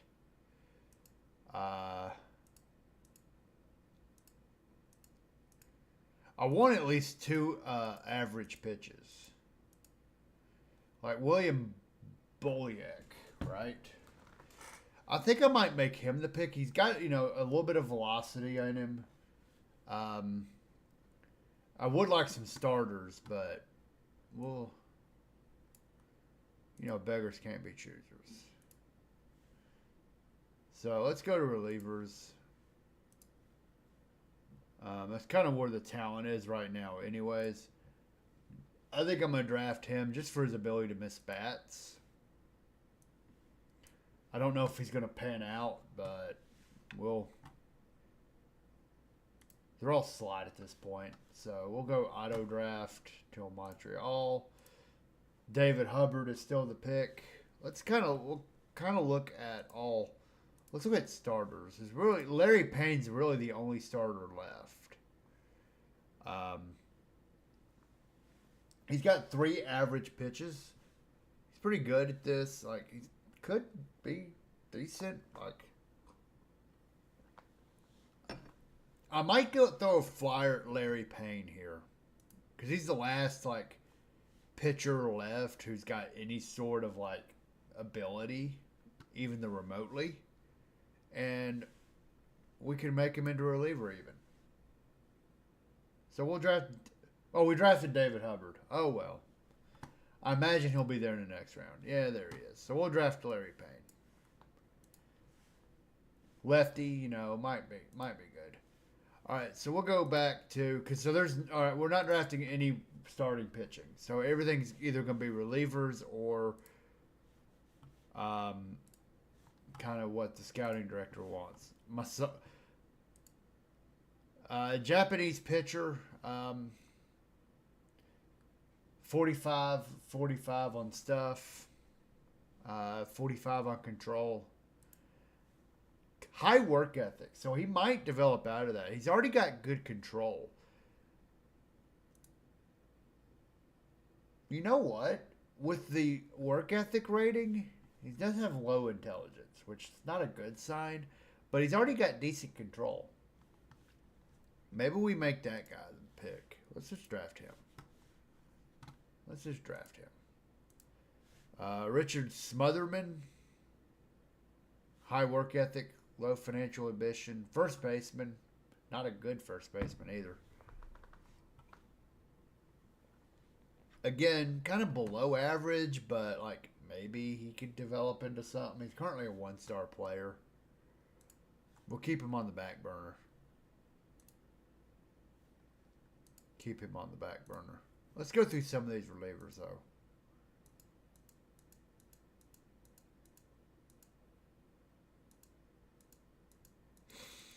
If there's not a reliever here I like, we might just go the Ronald Keel.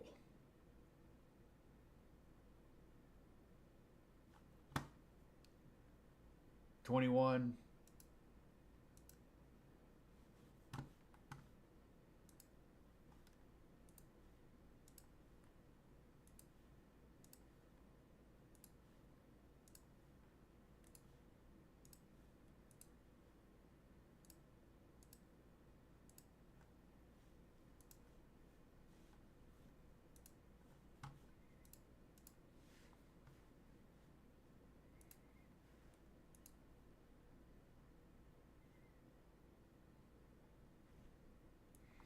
I think I'm going to draft Ronald Keel here.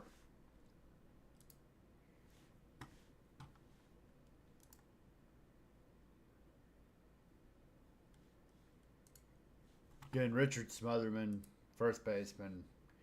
Pretty good base runner, though.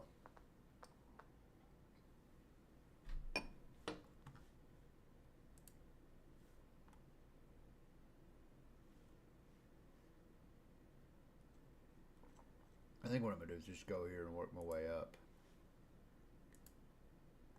Raymond Zappone.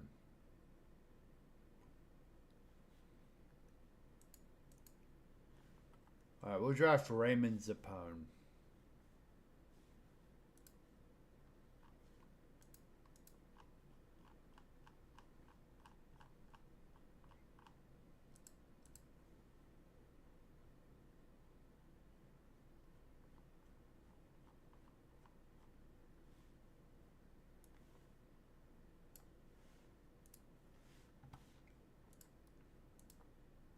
They still recommend Richard Smotherman.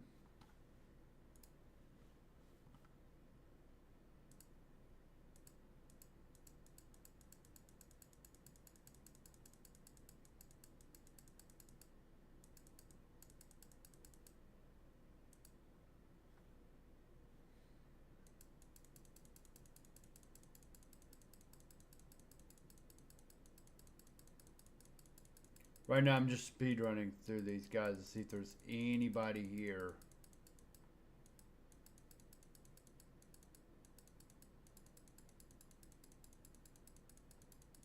There's probably a faster way of doing this, but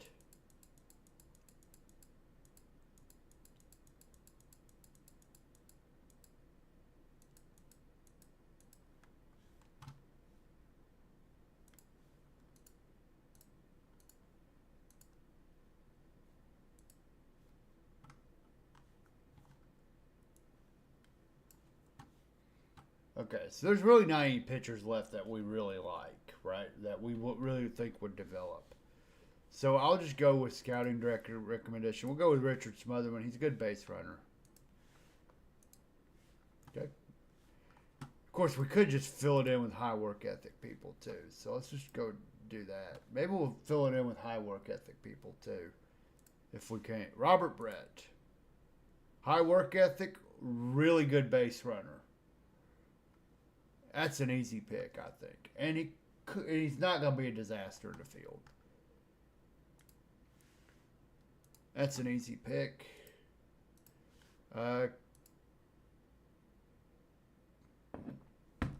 Good defensive first baseman, potentially. Saratani. We've got the work ethic filter on. Got it for all. Let's just look at these guys. We got like 5 pitchers here who are draftable, really. Maybe we go with James Anderson here. Maybe I change it up a little bit.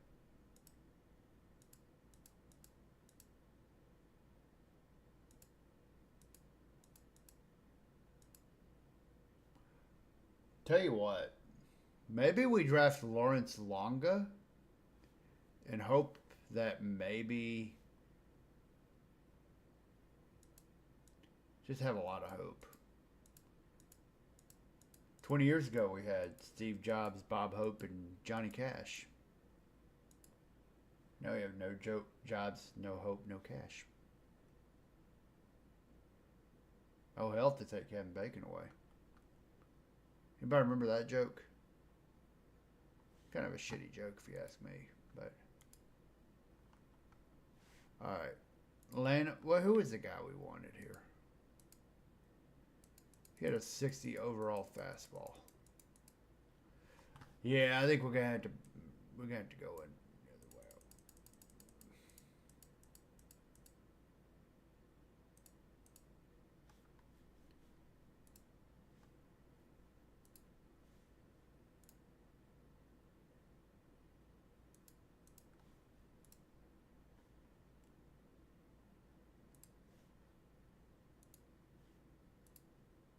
Oh, he's a 1-star. Nah, we can't do 1-star. Not when there's actual, like... Yeah, okay, so we'll go back to default. Alright, Saratani's the pick. Okay. Mario Hewitt. Looks fine. Low adaptability, but again, we're in the 22nd round, so we're not exactly drafting Hall of Famers here. Richard Watson. Honestly, at this point, I'm just going to unflag them if they have like low work ethic. So Richard Watson actually will probably end up being a decent third baseman for somebody. Even if that somebody is the Toledo Mud Hens. Kind of greedy, doesn't adapt very well. Okay, whatever.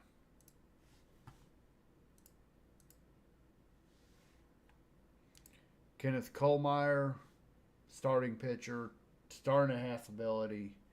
Got 2 good pitches. Actually, that's actually a pretty decent get. Jose Nina, we looked at him. We'll go ahead and draft him. He's got 1 good pitch. Scouting director David Holmes wants him. Good work ethic. Go for it.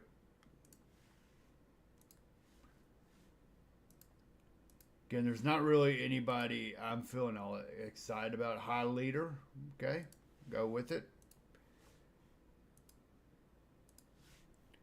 Stan Floyd. Ooh, high adaptability. Average catching ratings.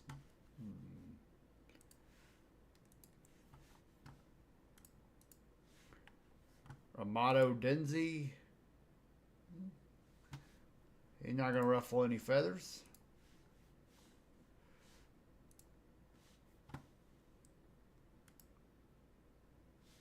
Randolph Getman. That's someone we've drafted like 37 times tonight, but we'll draft another one. Maybe one of them will stick. Carl Jacobson. Low loyalty. Kind of a below average catcher, but again, doesn't really rock the boat too much. Lester Lespear. We'll do it. There we go. We're just green lighting everybody now. You get the draft too. I'm kind of hoping there's Tommy Washington. There's a basic. Okay. Tommy Washington's a no. We're not drafting anyone with low work ethic. That is a no. That's a no from me, dog. But unfortunately, at this point in the draft, everybody who has high work ethic is a 1-star player. What I might do is edit the filter.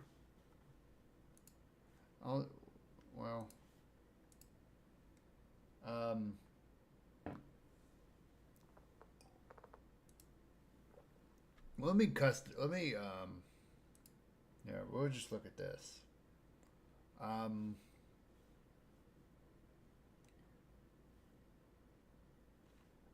Let's look at all these guys with 1-star ability, right? All these players. These are guys with high work ethic and not low intelligence. I think that's the way I set this filter up. Charles Brown doesn't look like he'd be a, he's just a guy, but he looks like he doesn't have, he's got some green on there.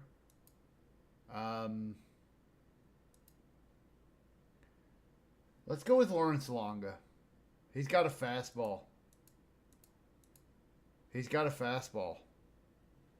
Let's draft Lawrence Longa. As we kind of... Tommy Washington, we said no the last time. Honestly, Stanley Welsh, I might make him the pick. We'll go up a little bit, but let's see. Stanley Welsh.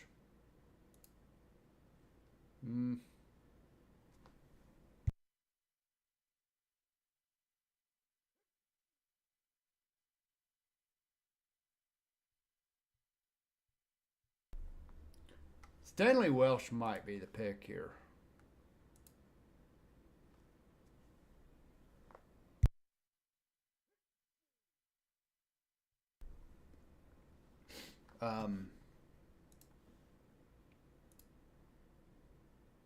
Or maybe Rivero.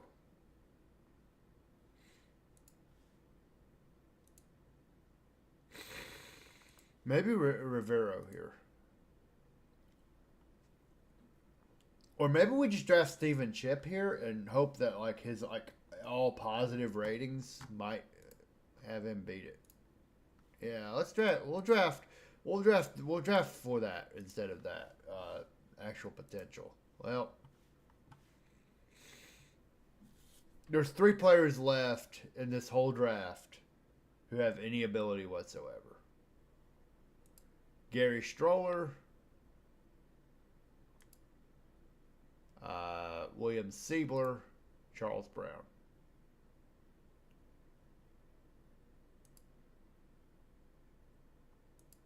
I'm going to draft Charles Brown.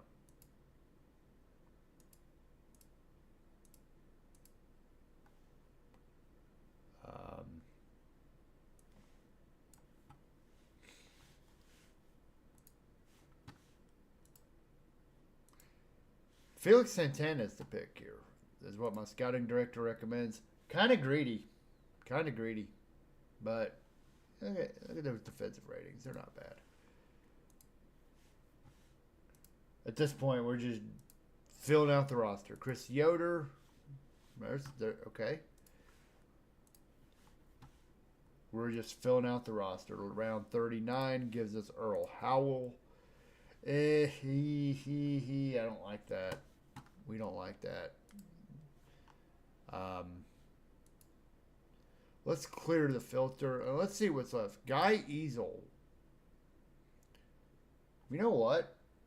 Just for these, I'm going to draft him. Why is he still here? Why is he still here? And Earl Howell. He might be a little pissant, you know, for all we know. Let's see what's here, though. Let's see. He's got high work ethic. Low intelligence, though.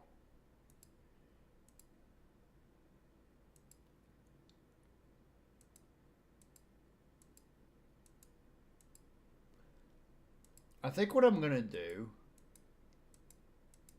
I mean, this is the 40th round.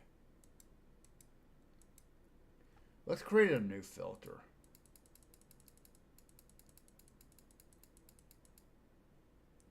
I wish there was a way you could sort by... oh, here we go. Personality and morale. Let's just see what they got. Let's see. High work ethic. Low intelligence. Kind of just drafting off who has the best. There's not that many players left in the whole draft anyways. There's only 55 players left to pick from. I might go ahead and draft Joseph Barkoskas. Or maybe even John Petrola. Maybe John Petrola is the pick. He's got 3 high grades. Or Gary Stroller has 3 high grades, too.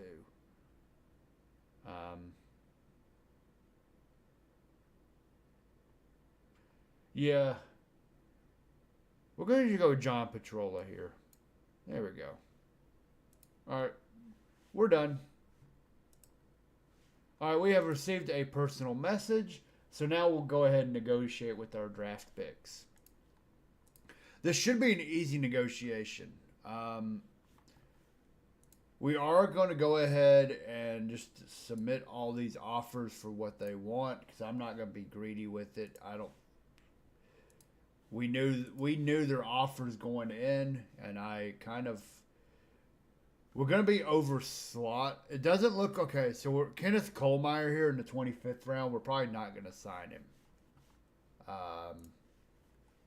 which is fine. I don't think it matters very much. We'll see what he wants. And then I may not sign Gary Blackwell either.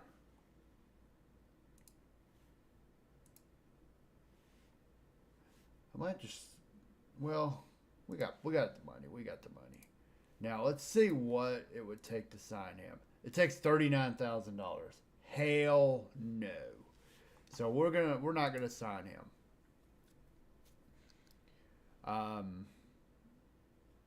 Yeah, we have plenty of money. We have $600,000 available. So let's go ahead and get out. Let's just go ahead and go now to, okay. All right, so we signed Willie Randolph. Oh, and now with him and board, let's go ahead and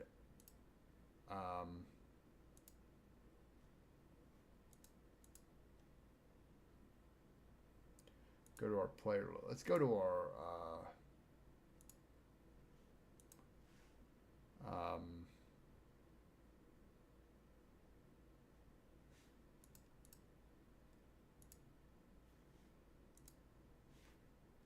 let's take over his development a little bit.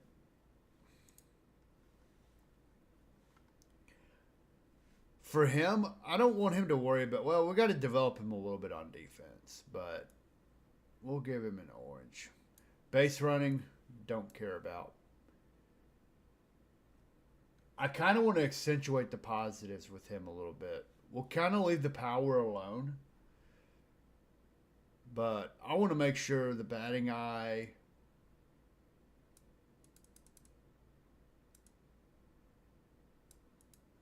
and the BABIP get a lot of love. In fact, we can kind of take a little bit off batting eye and throw it into there. Maybe even a little off strikeouts. There. And we will prevent AI from developing him.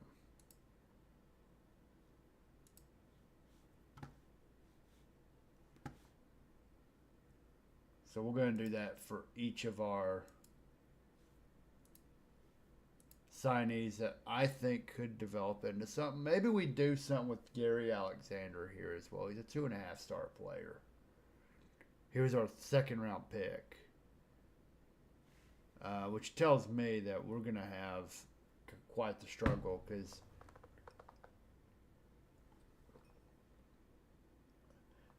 come get some. What's up? How are you tonight?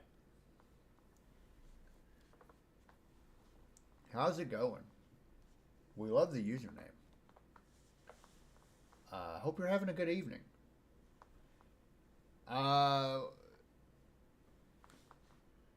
we're doing good. We are right now looking at doing some development. I'm going to leave him alone for now. 2.5 stars. That's not quite big league ready. So we will skip him. Ron Diggle. 2-star player. We'll kind of look at the potential ratings of players here in a minute. Gary Blackwell. Also convinced by my offer. 10th round pick. We are coming up on the start of the winter meetings here in about 3 days. So we'll be able to make some trades. John Harbin was our 3rd round pick. And not much to write home there.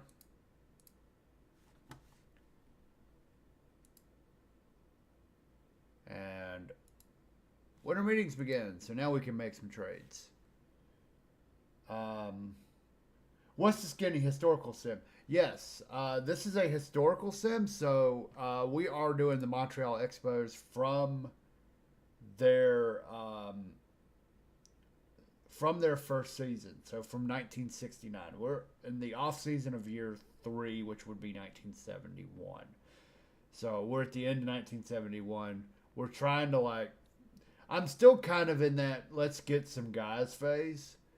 Um, we might be making some trades soon, but Mariners inaugural season sim in my third season. We're kind of doing the same thing then. Yeah. Um, yeah. I thought about doing Mariners, but I decided on the Expos at the end because I was like, well, they don't really exist anymore. So, and plus, I think I saw someone else online doing a Mariners run, so I thought that would be a kind of a popular run to do. Maybe Expos are popular too, but um, yeah, but how is your little franchise going? How are the Mariners doing? Hopefully better than I am. I guess this is technically my fourth season in the franchise because I did sim the Expos inaugural season was 69. I simmed 68 completely to get to the expansion draft. I did that. Um, so the world for this world started in 68. I'm looking at the trade block now, and quite frankly, there's not a lot of here that's very exciting for me. Maybe we can make a trade. Let's look at my financials. Um,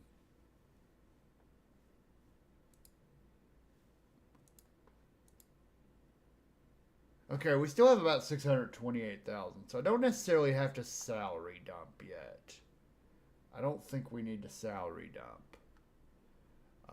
Tickets are 275. I changed 3%. Um, our budget's gone up a little bit consistently every year. Our budget's at 4.12. It's gone up from 4 million the previous year. We did see a little spike in attendance. We're spending a little more on player salary too, which is good. Um,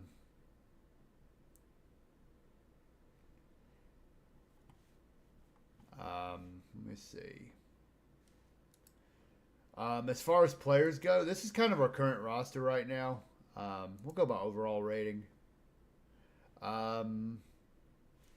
We picked up Caldwell in the draft in 1970. We traded for Jimmy Wynn in the offseason. We traded for a bunch of these guys. Is this scouting? Let's go by a scouting director. We picked up Willie Stargell in this past offseason. We traded for him at the beginning of this save.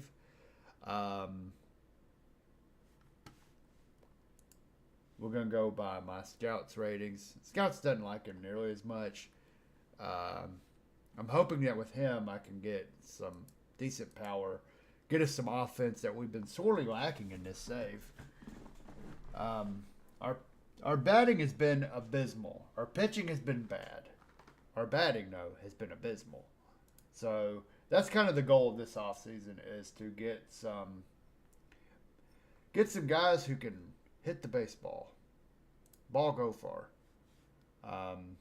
So that was Willie Stargell. We probably need one more bat, really, because as we look at kind of the infielders here, we're going with Doug DeSenses will probably be on the team the whole year. Bill Sudeikis had a down year. And then second base is kind of a dumpster fire right now between about three guys who kind of stink. Dave Rosello was probably my second baseman at the end. Yeah. Might just move him over to second. Yeah. Yeah, I think Dave Rosello, I'm going to go ahead and edit him over to second base. There we go. He'll probably go ahead and I'll make him my second baseman. Over. Yeah. And then the outfield, right now, my outfield is Wynn, Stargell, and something in center field.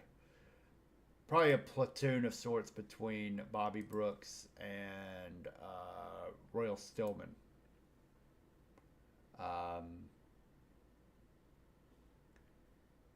We picked up Royal Stillman in a trade. He's 20.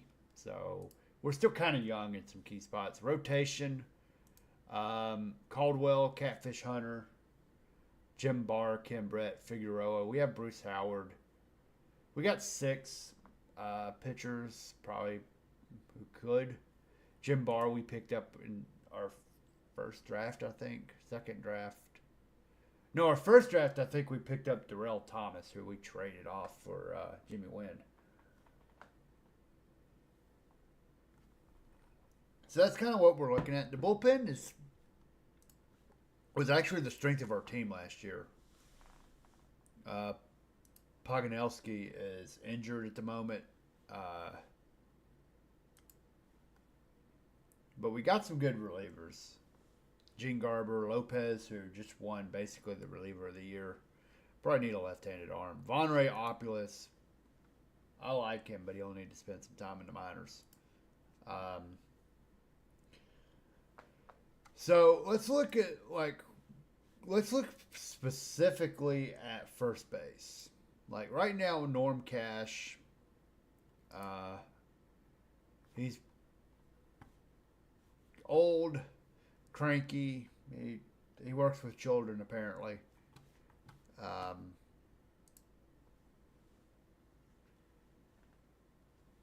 Frank Howard is still here. He's been on the trade block for a long time. Rich Reese. Honestly, I probably wouldn't trade for him. Like, kind of average. So there's not really a lot of options for me as far as improving bats. It's just going to be relying on who I have. We just did a draft also. We picked up Willie Randolph. He'll be our leadoff hitter when he comes up, if he makes it through. So I don't really love my options here. Matty Alou can't play first base that well. He did win the batting title in 1968, so maybe he's not that bad.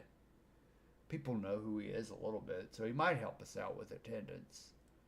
But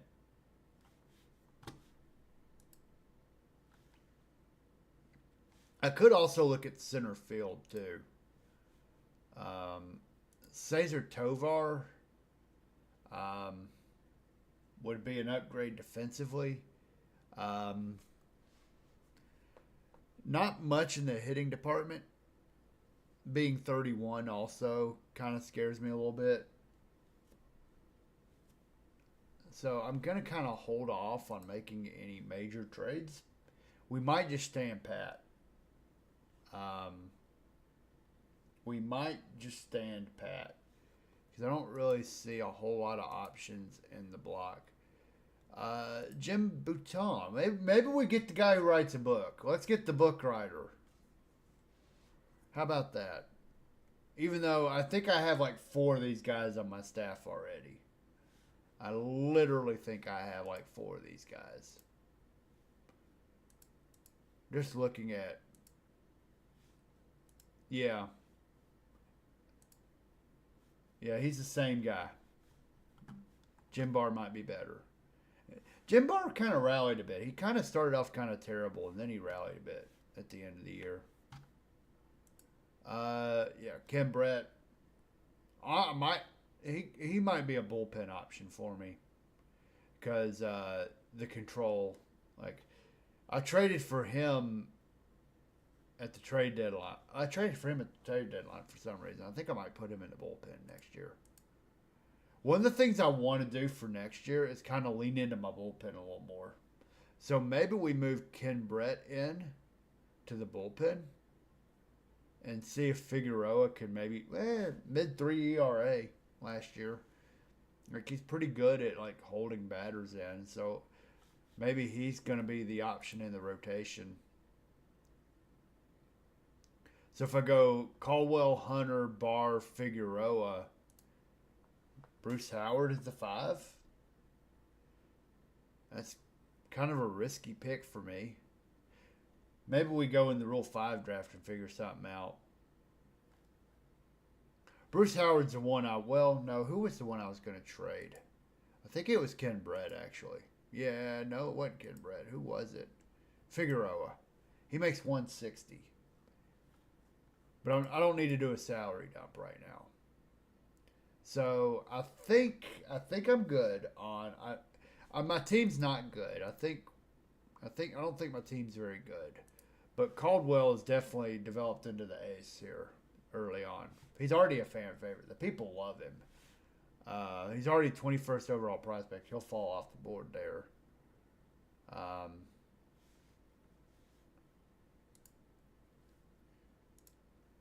I personally like Catfish Hunter. The walks need to come down a little bit. Do I have him developed for walks? Yeah. His stuff has dropped a little bit.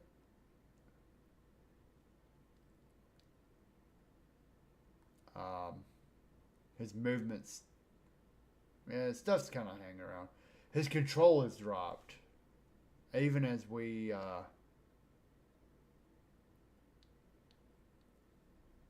figure that out.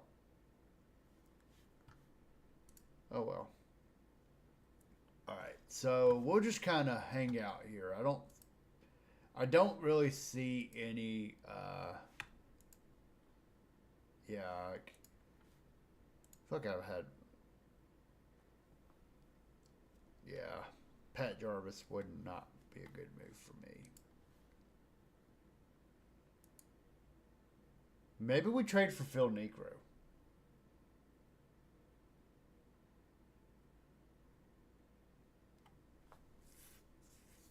Let's get that knuckleball in. Let's see what it would take to get Phil Niekro. It makes $150,000. So let's trade for him. Let's see what we could get for Phil Niekro. Honestly, how much do I like Greg Luzinski? He played for me a little bit in 1971. He was kind of a deadline acquisition. He's not really a hitter. One thing I need to get is a captain.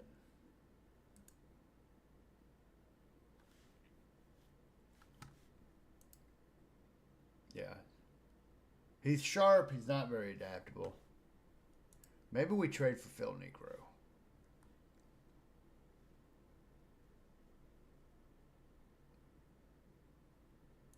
What's De La Rosa look? I like De La Rosa. I like his base running ability. Defense. Though admittedly, the development's been a little on the slow side. He had a strong little down year in A-ball. The batting average was down. It doesn't look like, 5 home runs in 15 games is not bad. So the power could be coming around. Here's a 7th round pick. Maybe we trade. Oh, Cleveland needs. Oh, they got to do salary dump. Oh yeah, we might be able to fleece him out of another player too. Oh yeah. Maybe I should go around looking for teams who have salary issues and like Cleveland.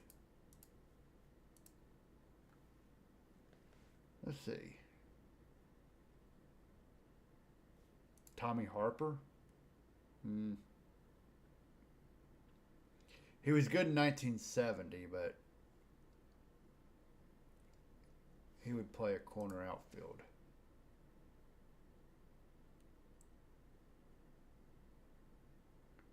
Well, my issue with Phil Niekro is he would be a 5 for me. He would be a 5. And he played well in 2.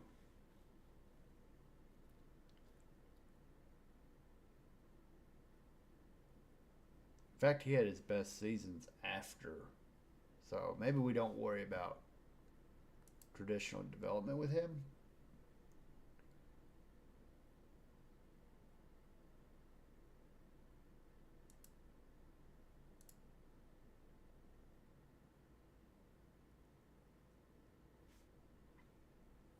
Especially since I'm trying to bolster my rotation a little bit.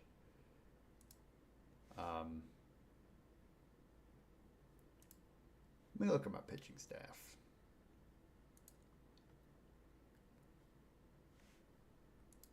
Let's just sort by starters.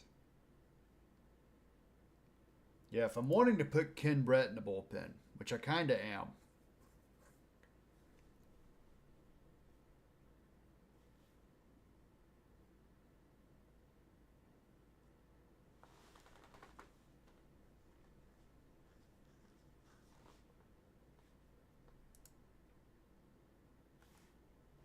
because right now Bruce Howard's my long guy. And I kind of want to send him. Maybe I include him in a trade.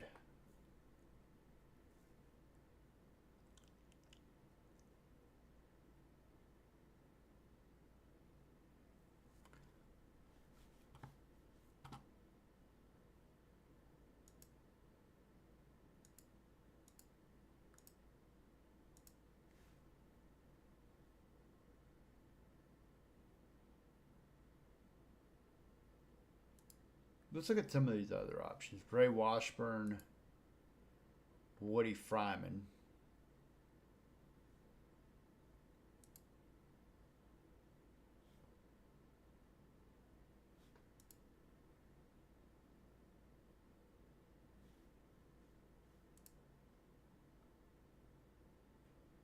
Jim Perry. Again, he's kind of the same player as like Barr already. He's 36. Bruce Howard, and then Jim Baton, the book writer. He did write Ball 4, right? Like, I'm not being totally weird on that one. Because I read Ball 4 and I didn't like how it was written.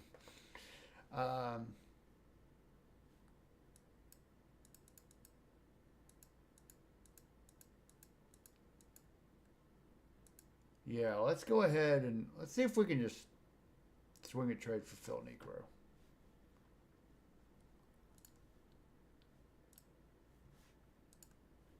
Make it work. Maybe we trade De La Rosa, who I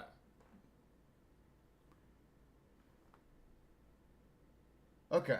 I thought so. I've read like maybe 50 pages of it, like 50, a few years ago. Wasn't really. It's one of the better books apparently, but it wasn't for me personally. Um, do I trade the 32nd overall prospect for a knuckleball pitcher?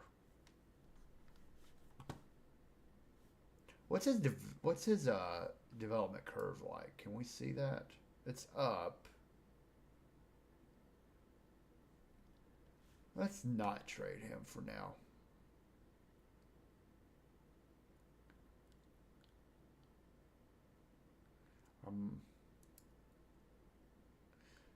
Yeah, we'll not do that. If I do anybody, it'll be Lazinski, but I like him too because I like that power. But eh. And he was passable for me. Maybe we don't make that trade, or Dave Arrington's right here.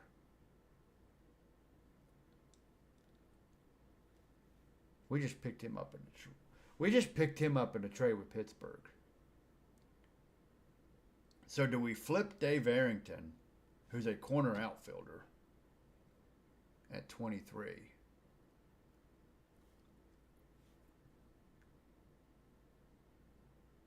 who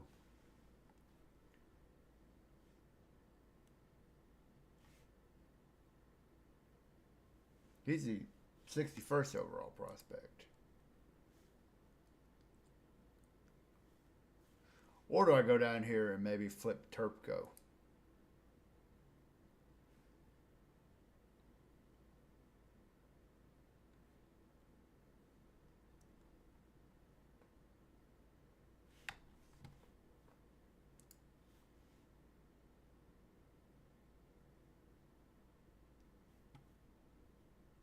Decisions, decisions, decisions.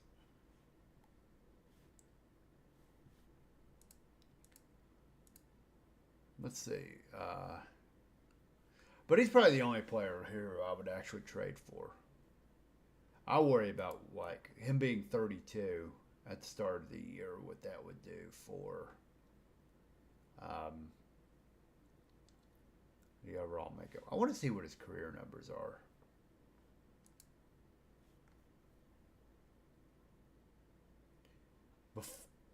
Yeah, 335, 329. They traded him to Cleveland. Okay, so he's been about league average in ERA. Gone down, though, in recent years. Hmm.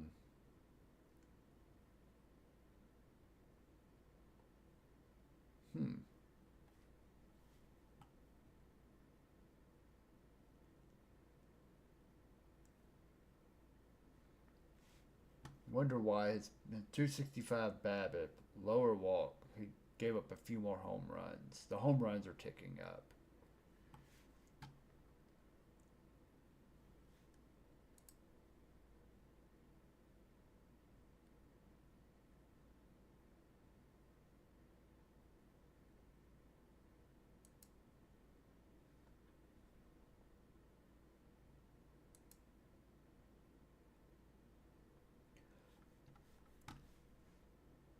Let's do one more day. Okay. Okay, we signed Wilmer Aaron, who is a 5th round pick, all glove guy. Yay! We have that. How are we on our signings? Okay, everybody's signed except for this guy who we're not going to bring in because he wants $36,000 to sign as a 25th round pick. Enjoy that no contract, buddy. I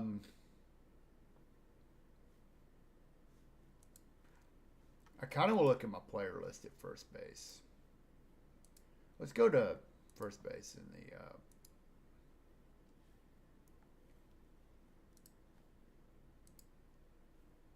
the De La Rosa there. Not really anything there. Jim Nettles. That name's familiar. Pete Makinen's hanging around. He was one of our early draft picks.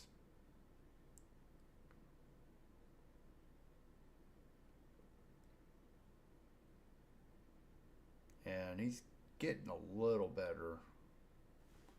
Still don't know if he's got much in the way of potential.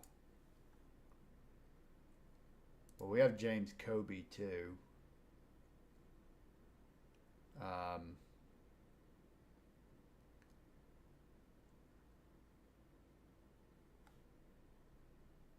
20th round pick in 1968.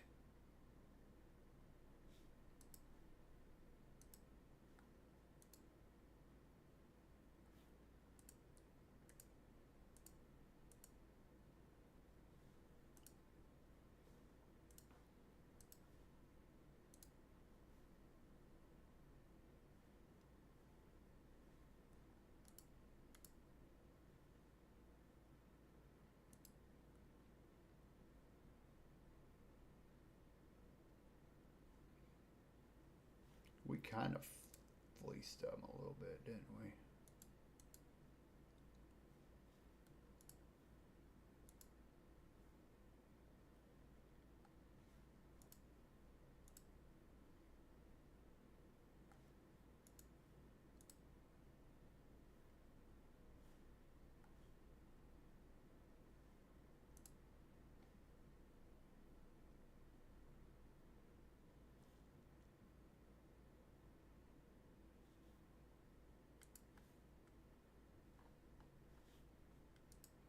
I'm looking to see kind of what my long term prospects are at those positions before I go.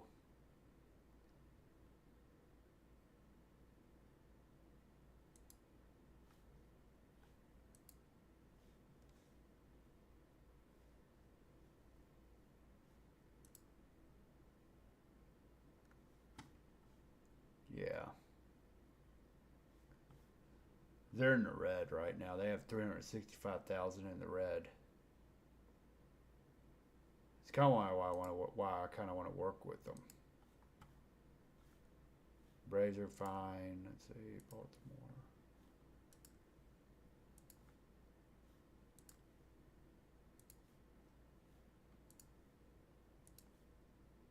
Cubs are also bleeding red. Let's see who they got.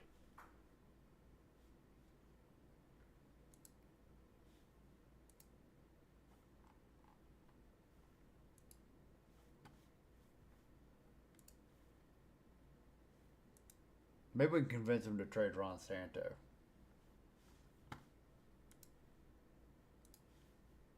Oh, he's got a 10-5. Okay, well that was a good idea in theory. What about Billy Williams? He probably has a 10-5 too. Yep. I imagine a lot of these guys will have 10-5s, especially if they've been around for any length of time.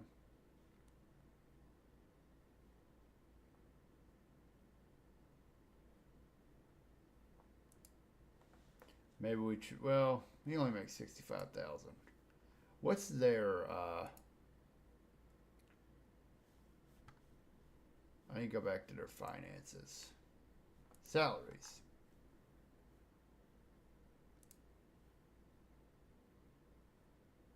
He makes 210,000. They're not looking to trade him though.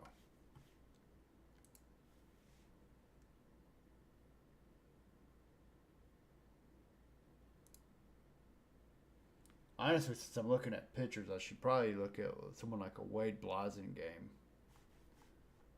I wonder if I could trade for him. Okay. I won't be able to trade for him.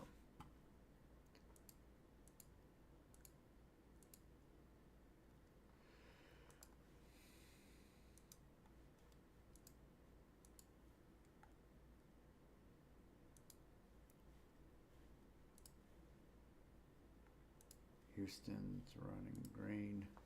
All right, well, looks like we're gonna run some ads here soon. So it looks like we're gonna be on. Ooh, we gotta. I may have to went end after this. Oh, is it really gonna take me a 4-hour stream to do the off season? Yeah, boy. 9:30. 1.6. Okay. I think what I'm gonna do is I'm gonna play through this. I won't make any major trades while I'm here. So what I'll do in the next 3 minutes is figure out if I want to make the trade I want to make for the knuckleballer, because I do need to improve my rotation. So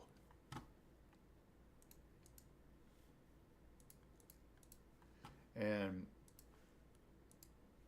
he's about the only player on here.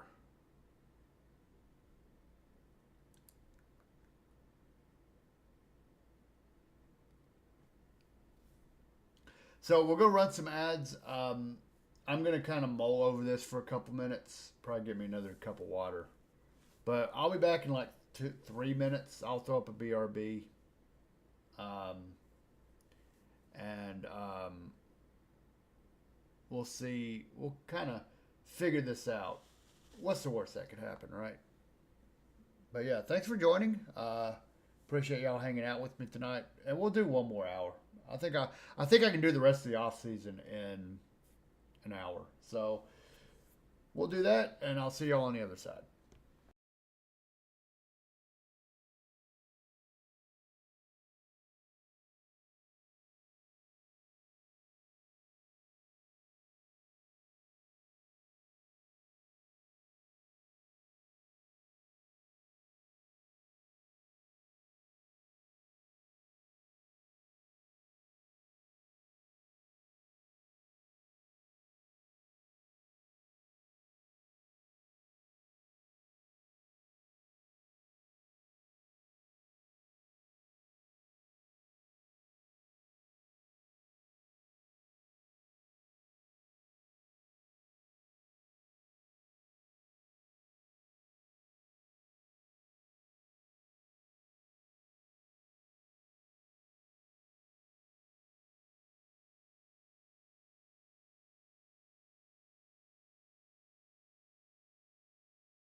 Okay. While we ran ads, I decided to go get me a sandwich. So we are eating a peanut butter and jelly sandwich at midnight because why not? All right, I think I've decided I'm gonna go through with this trade. I'm gonna go through with making this trade. We're gonna go ahead and trade for him. Let's see. I think I can kind of get away with trading De La Rosa because I like Dave Arrington a little. Mm-hmm.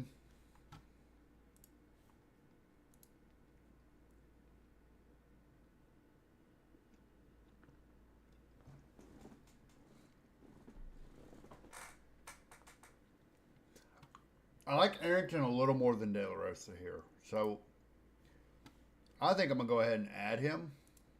Okay. Um,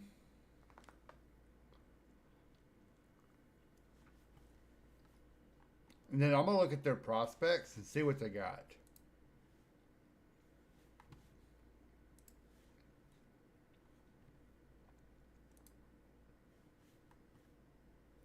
I don't love Gordon Blackard. What about Mark Hill?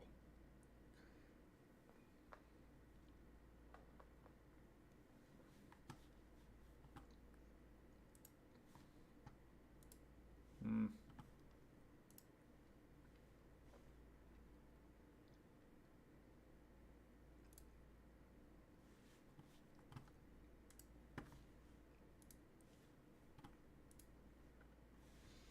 And then, in the spirit of relievers being easy to get, well, I will throw in a bunch of relievers.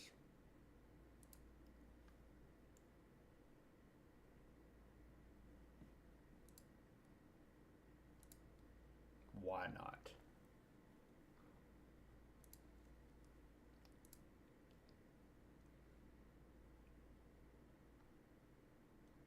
Okay.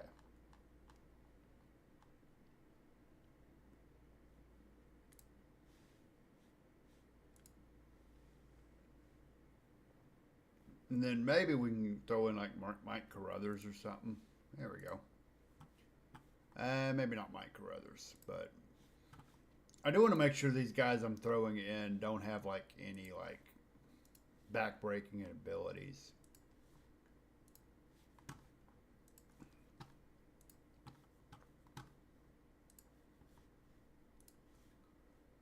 Yep. Okay, good.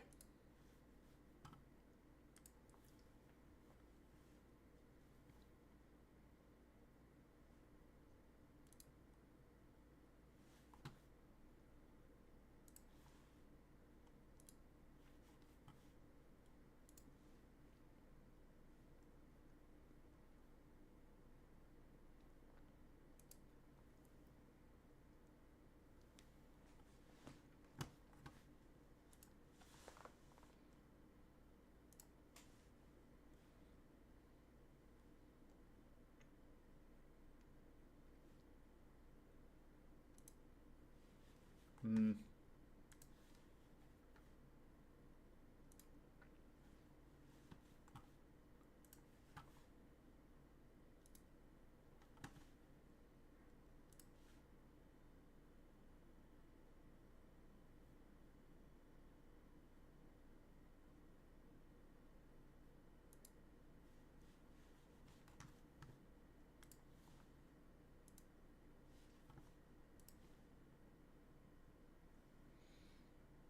I do worry with a lot of these guys I'm adding. I'm probably gonna have some space on my 40 man.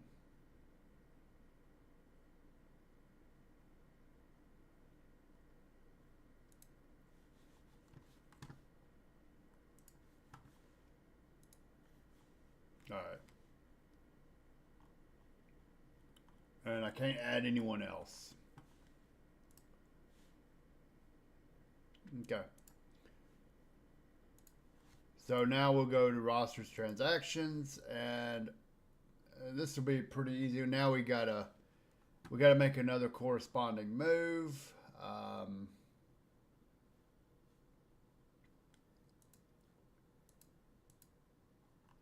think the move here will be on.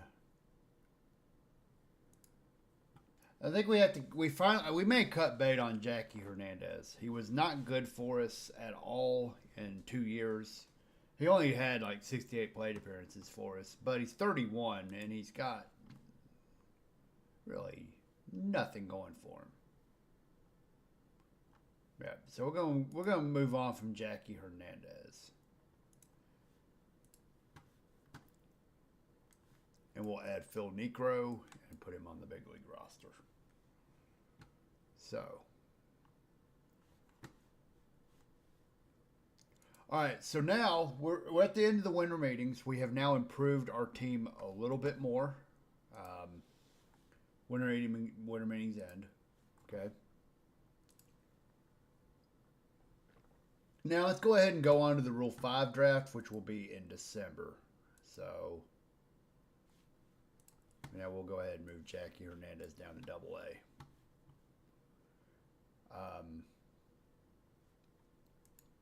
See if there's any movement at all, like on the trade block or whatever, but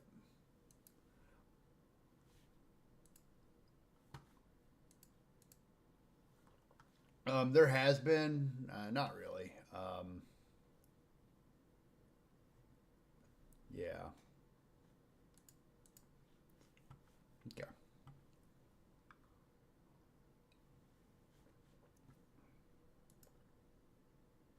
Let's go ahead to the Hall of Fame voting. Why not?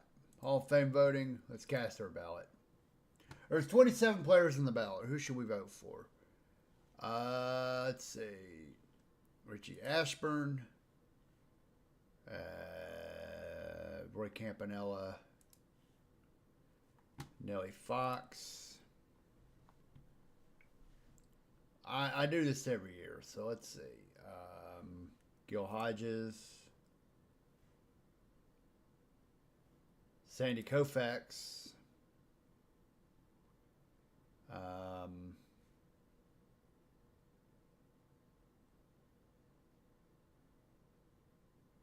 Minnie Minoso.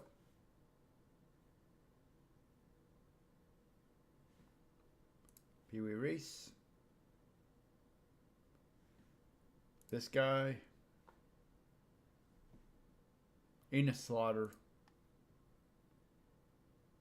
And who else?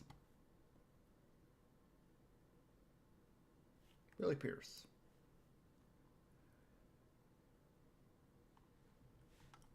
We'll submit our ballot. Why not? We love voting for the Hall of Fame. I don't know why, but we do it. All right, we'll go ahead and speed run through. Let's go ahead and do the Rule 5. Oh, the other thing we're going to have to do is deadline to appear bonuses. That's coming up. I think we've pretty much decided that. Okay. Let's check our 40-man real fast. Actually, let's check our Rule 5 eligibles who aren't on the big league roster.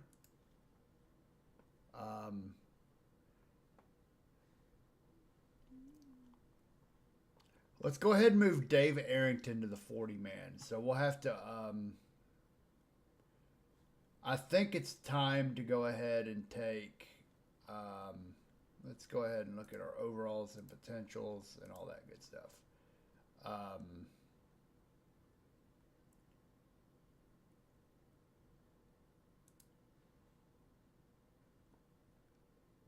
Yeah, I'm going to go ahead and take Frank Baker off the 40-man. We're going to go ahead and DFA him. Nope, waive and DFA Frank Baker. And we're going to add Dave Arrington to the 40-man.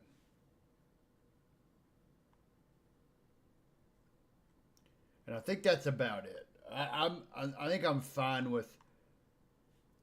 Let's just go through the list here. See if there's anybody on here who I'm like, I would absolutely be butthurt if this guy left.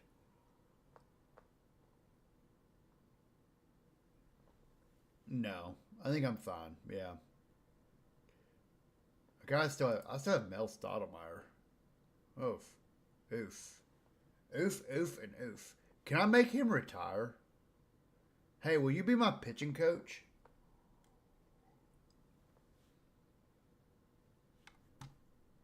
You know, because you actually did it for many years.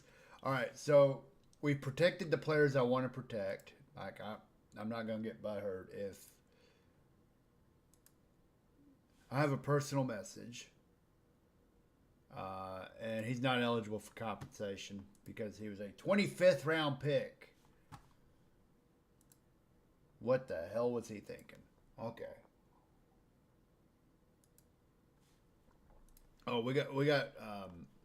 Let's see. Let's go to DFA. We'll put him in AAA.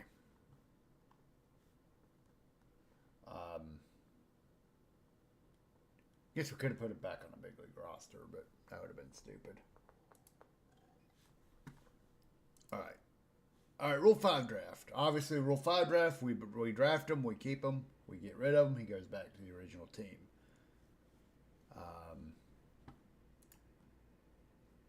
So we'll start the draft. There's some decent players here, so we might end up with something good. Who knows? Let's see. Lynn Gabrielson. Outspoken, so obviously we don't want him. He also thinks he should be playing in the majors. Honestly, like, the player I might go for here is Steve Yeager. And here's why. My catching situation is kind of shit. Like, I have Andy Etchenberry, Fred Kendall, and Danny Walton. I've not been a fan of any of these players. Like, my backup catcher last year was Fred Kendall. 28 games, 136 plate appearances. He OPS'd 449. Like, I could get rid of him. We could DFA Fred Kendall. Maybe Steve Yeager would be an upgrade. He's got a little bit of power and he can throw a little bit. Like what does my head scout think? Like, my head scout likes him a little more than OSA does. A little bit defensively. I'm going to see what my scouting director recommends. He doesn't recommend anybody. But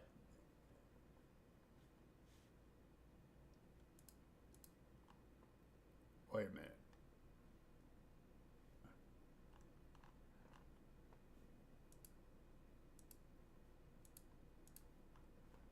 Oh. My scout just thinks he's a 2-star player. Well, what does my scout think of... Yeah, well... Hmm.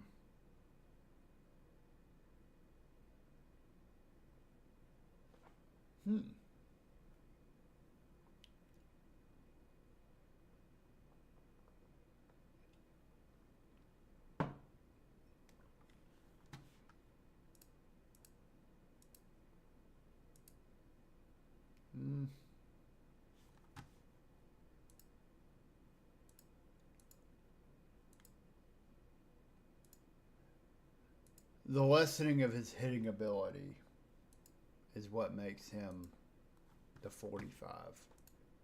All right. What about all players? Does my scout like any of these players? Lucky Thompson. But again, I don't really need a middle infielder.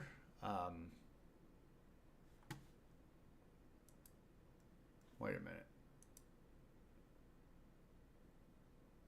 That's my team. Well, yeah, we don't want to take him. We don't want to take our own player in the Rule 5 draft. That would be fucking stupid. Wallace Smallwood, Don Rose. He's not that good. Jose Ortiz. I'd rather not have him. John Lee. Okay, well, don't want to take him. Robert Gamache. Okay. So yeah, I think I agree with my scouting director here. There's really not anybody I would want to take because he doesn't recommend I take anybody. So we're gonna skip this pick and we'll. Okay, Clinton Burr was taken by the Cubs. Again, not really upset about losing him. He could be a good relief pitcher, though. Yeah.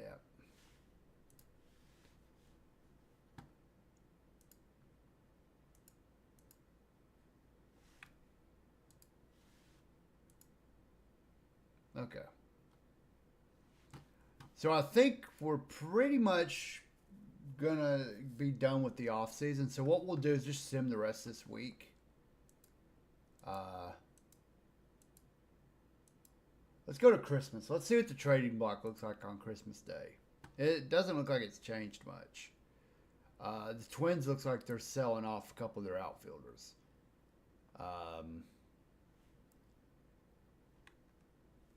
If he had better ratings, I would be more inclined to get him. But honestly, like I'm looking at the ratings and all that. Maybe we look at the catchers. Let's look at the catchers.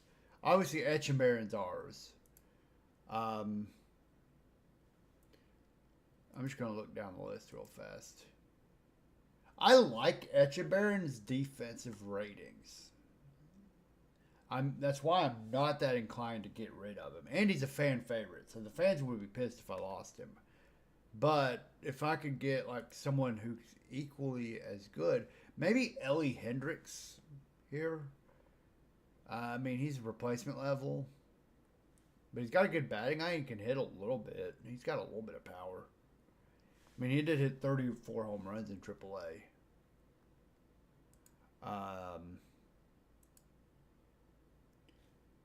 Tom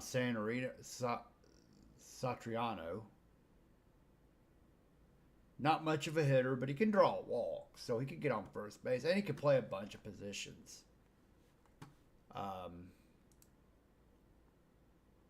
Duke Sims, we got Jackie, and Jackie Hernandez is ours, but he's not much of a catcher.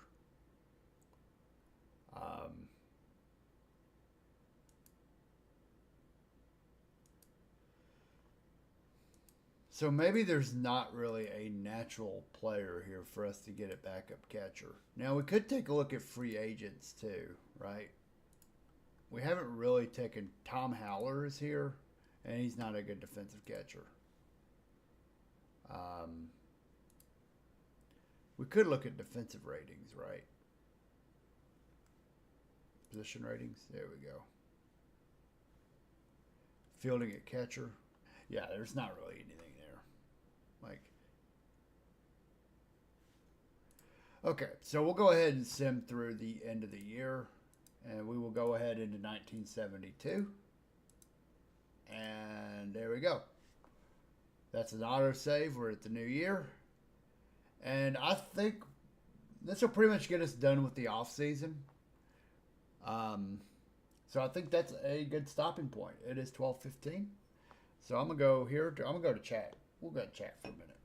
Hi y'all. Hello. I'm gonna save that and end the game.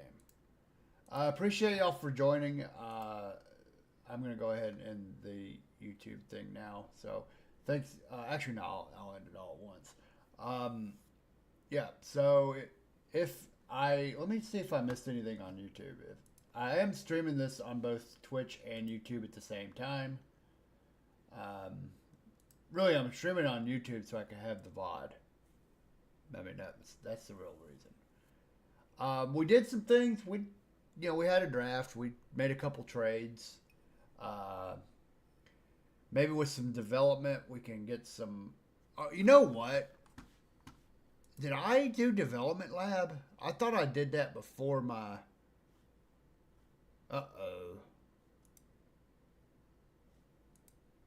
Okay, good. Let's take a look at that before we go. Let's go back to the game.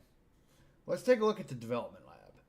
It looks like Doug DeCensis is excelling at play discipline. really, this is the one that I wanted to like get going. And it looks like plate discipline for him. If he gets this number up, that's going to help him a lot, complete his game. Jim Barr's on track. Bobby Brooks is on track. Junior Kennedy's running with gap power. So we still got a little bit of ways. So we won't know this till opening day. I didn't do any short-term developments for those, it looks like, in the offseason. Okay. So there's some good news there, probably some bad news. So okay, so we did that. Let's go here again. Hi y'all. I'm gonna save this and exit. So again, I'm gonna plug the socials here. Let me see if I can pull it up. That's got all my links. If y'all want to follow that, click on that card. It'll have a list of all my social networks that I post to, that I know how to use. Some that I don't know how to use, but I have an account on there, like TikTok, which I'm not particularly keen on TikTok. But anyways, also I do post online my stream schedule, which is basically screenshots of the schedule I make on Twitch that I post there natively. Usually, this week and next week should be the same. I'm thinking Monday, Tuesday, and Thursday. I do plan on streaming this game again next week, which what we'll do next week is we'll set up the season, maybe play a little bit, see how long it goes. But I'm at 3.5 hours, and it is 12:30 in the morning. So I'm going to get going. Appreciate everyone who came in and hung out. I think my team's a little better than it was last time. We'll kind of see when the season starts. But I'm going to see if there's anyone online playing OOTP at the moment. I don't mind taking raid ideas. Let's see if there's anyone in the same category.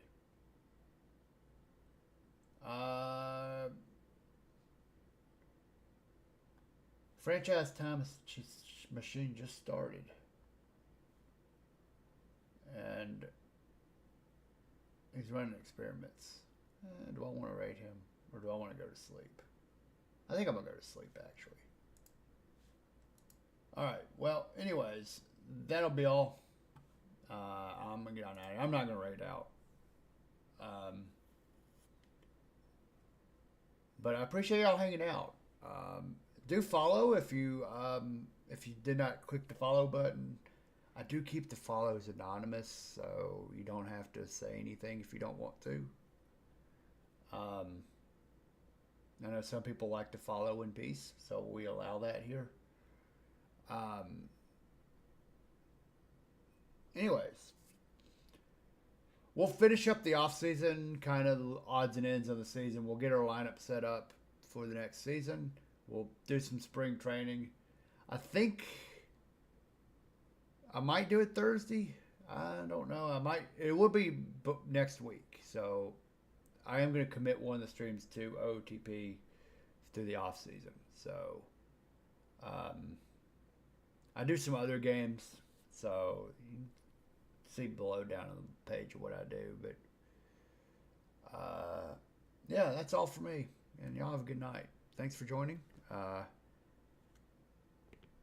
see if I can find the end button. See y'all later. Thanks for playing along.